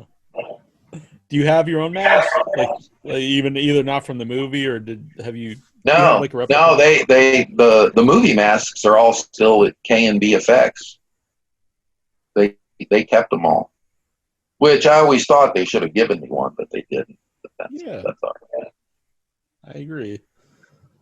I would tell them, but it'll do no good. Yeah, no. You're not supposed to say yeah, no so quickly, but so, I'm sure your word will really help out. When you're doing the conventions, anyone ever give you anything unusual, like as a gift? Any of the fans or anybody? Cool stuff. They make stuff, Leatherface themed. I have a Leatherface Christmas ornament. Yeah, there's a lot of creative people, and some of the artwork, people come up with. Yeah, a few paintings people have done.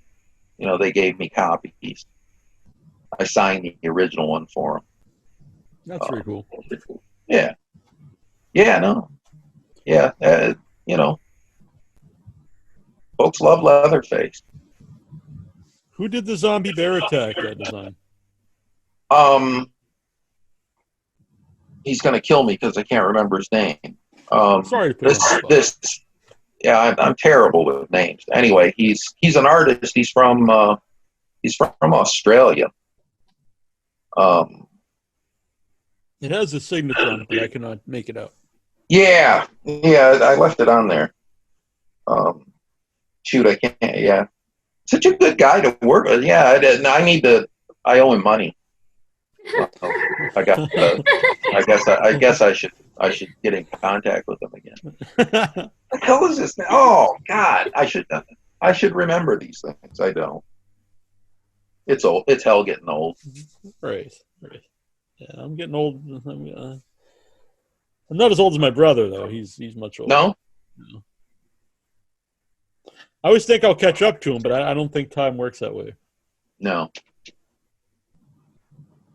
AJ says it's got to be cool to be in the Leatherface fraternity, especially as someone who owned the VHS. No. Oh yeah. No, it's been a great gift. Had you ever met Tobe Hooper? Yeah. Yeah, we when 3D opened, there was a party at the producer's house, and Tobe was there, and we talked for, everybody was flitting around him. There were a lot of fans there. And I don't know. It was about it started to calm down about 11 o'clock, and so I grabbed a couple of cigars from the humidor and went up to him, and I said I'm going to apologize because I'm about to fanboy a bit. And then he was just such a nice guy. We sat down, had a cigar, talked. had another cigar, talked some more. And I told him all my theories, and he said he was very generous to me. He said, you know, I really loved what you did with the character. He says you seem like one of the first actors to really get the character. And it was because we were going back to the original. You know, a lot of the other sequels and later iterations added multiple layers and dimensions to that character, and they were all good. But we went back to the original, and the original was the one that, of course, Tobe was the most fond of. Yeah, I've heard people tell stories that, you know, Tobe was you know, less than friendly guy, and you know, he could be a pain in the ass or hard to work with or something. But man, he was just so genuinely nice to me, I couldn't believe it. And at the end of the night, it was after 3 a.m, and there weren't many people left at the party.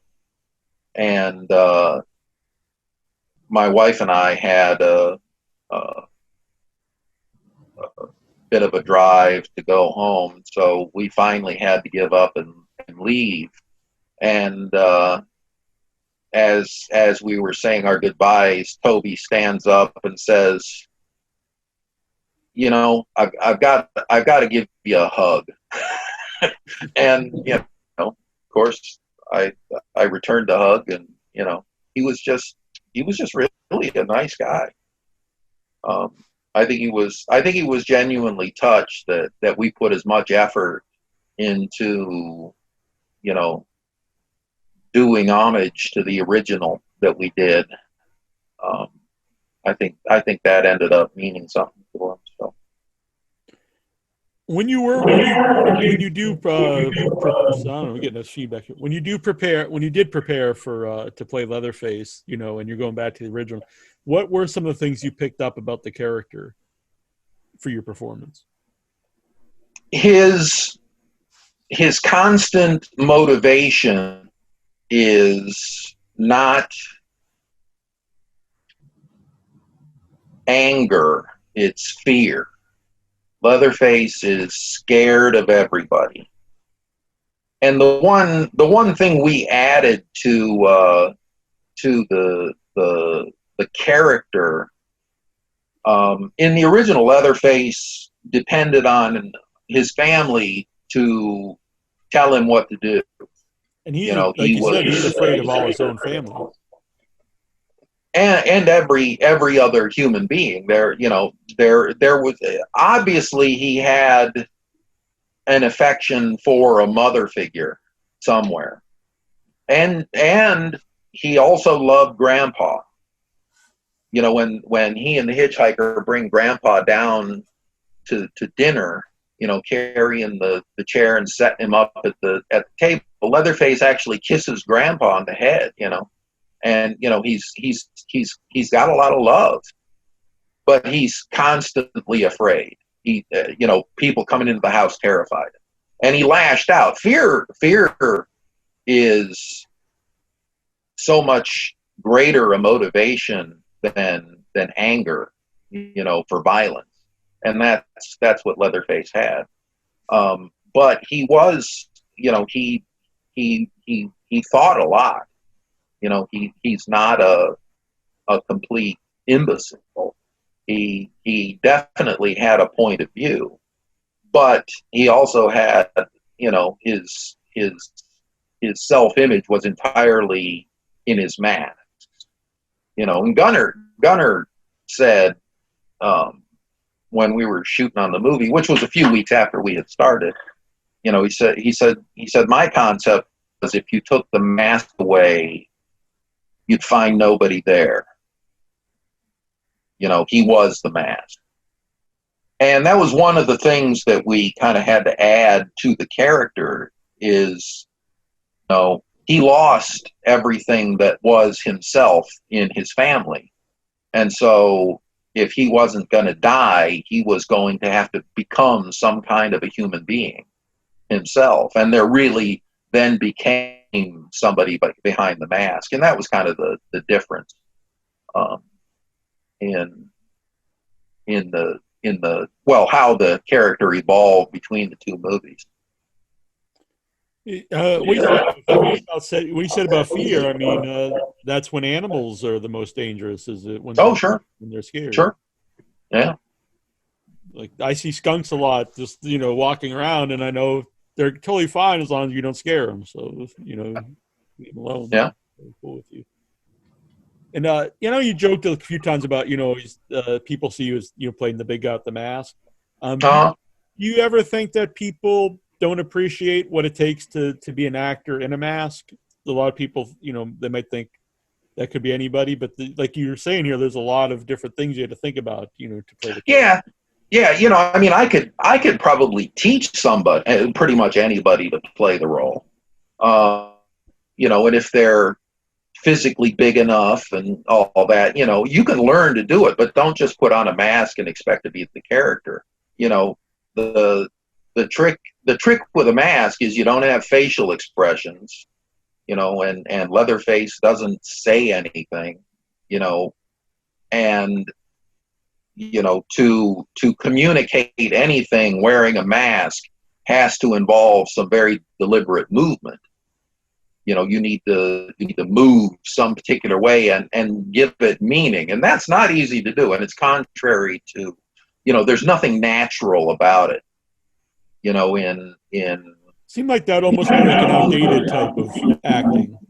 To move. It's not the way they teach acting today, to be sure.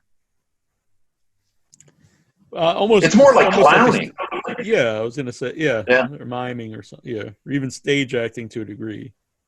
Yeah, to emote to like the people in the back as opposed to someone, close up on a movie. Did you see the movie in 3D? Oh yeah. What did you think of the 3D itself? I think it's one of the best 3D horror movies ever shot, cinematography wise. The guys who did the actual technical part of the 3D are the best in the business. I mean, it was, and there's all sorts of rules to 3D cinematography that are different than just shooting in 2D.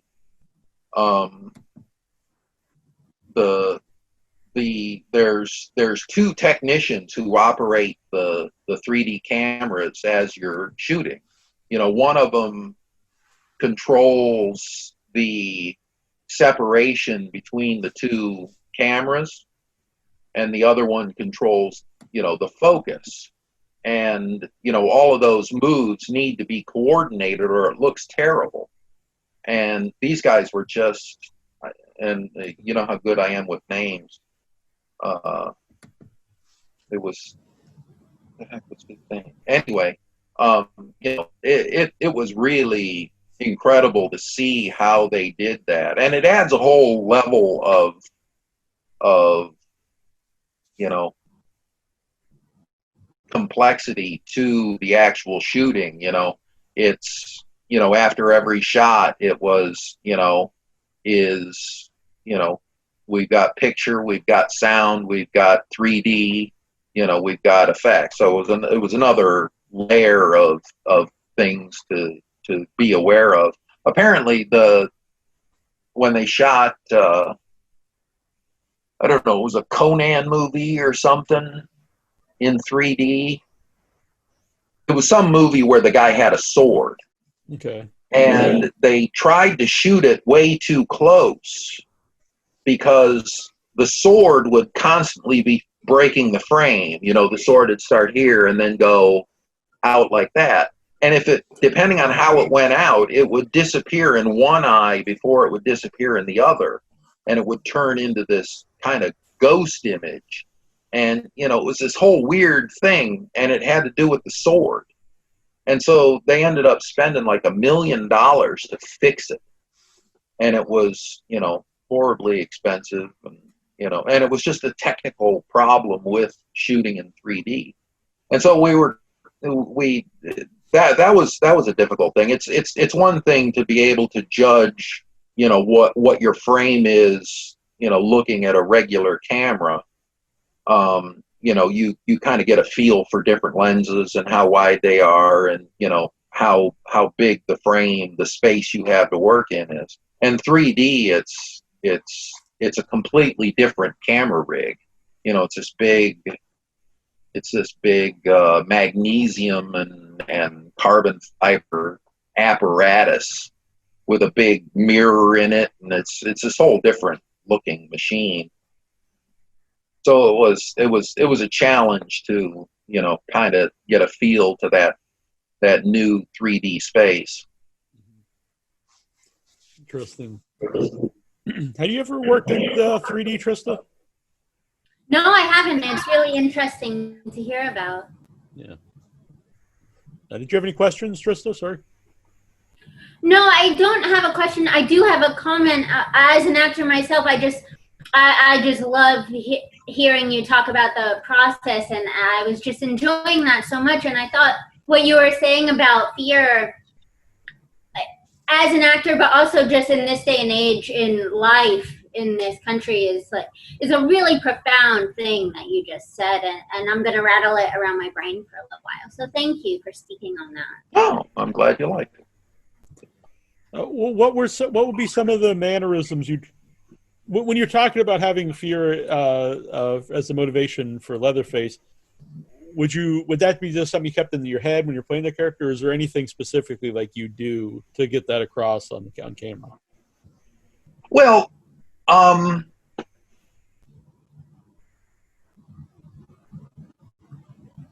yeah, I mean, you always have to do something with it, and it's in working in the mask, you have to show hesitation of action. Like when in the movie when he's pursuing the girl over the top of the Ferris wheel, and then the cop shows up. He doesn't challenge the cop. He's immediately scared. And he never looks like he's going to attack the cop. He's immediately afraid, and he wants the girl. He wants to kill the girl, but he's ultimately scared of that cop, and he ends up throwing his chainsaw at him. But yeah, it's that physical, kind of cowering, which is it's not the typical reaction. Where he's not scared in the movie is when he's in the basement. He's all powerful in the basement. He knows it. He knows every inch of that basement. Oh, yeah, anybody comes down on him. Yeah. Anybody comes in the basement is his, and he's ultimately lethal there. But anywhere else, anywhere out in the world. And I think our movie was the first time we ever really saw Leatherface out in public. He was. Yeah, I think so. Besides maybe like running through the woods or something, but yeah, like with other people. I think a lot of predators are ultimately very cowardly. That's a good point. What was that scene like to film in the amusement park? Oh, it was fun. We I think we had 150 extras, and we built it's a real traveling carnival. Mm-hmm. And they had a complete blackout on anybody. If you were, all the extras had to leave their mobile phones in the cars, but nobody was allowed to have a mobile phone. They didn't want anybody taking pictures or anything. and they didn't want anybody, they didn't want to leak anything about Leatherface. That was their big thing. And one of the things we knew from the original was Leatherface really gored the shit out of his right leg at the end of the movie, and so it was the kind of chainsaw wound that never completely heals, and so he had this limp, and it was his right leg. And so we were doing the scene, and it took, I think we did it for 2 days, shooting that sequence. And anyway, everybody, there wanted to meet Leatherface. And so between every take, I'd walk around and shake hands and, sign whatever anybody wanted signed and all that. And because most of the extras were underpaid, if paid at all. That's just the nature of the business. They were doing it because they loved the movie.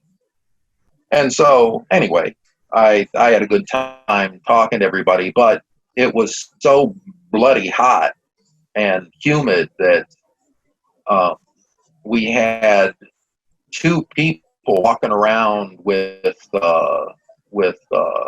coolers full of Gatorade, making sure everybody was drinking. They would come up and ask, when was the last time you peed? And if you couldn't remember, you had to drink a Gatorade.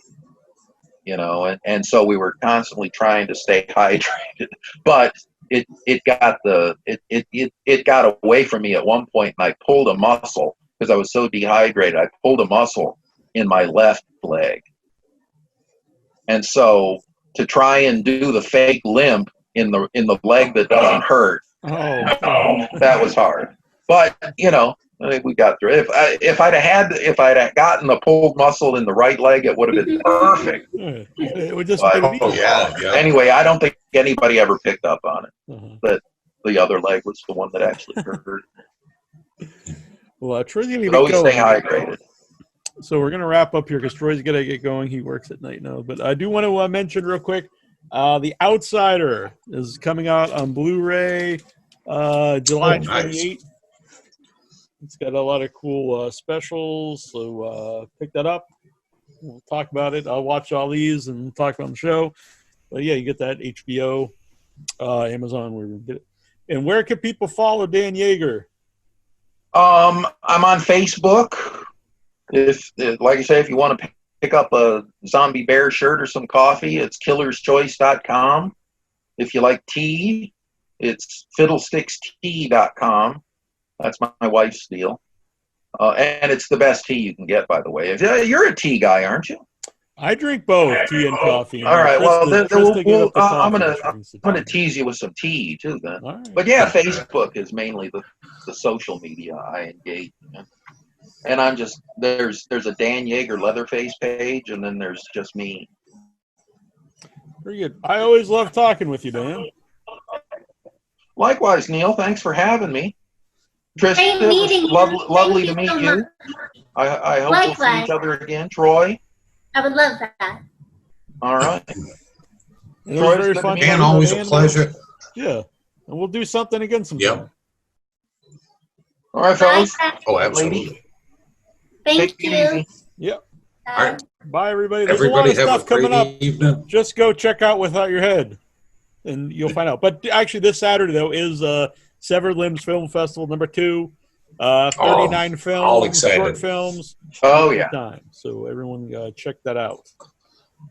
All Looking forward to that. Yes. Thanks, everybody, for watching. Nice. All right. Good night. Good night.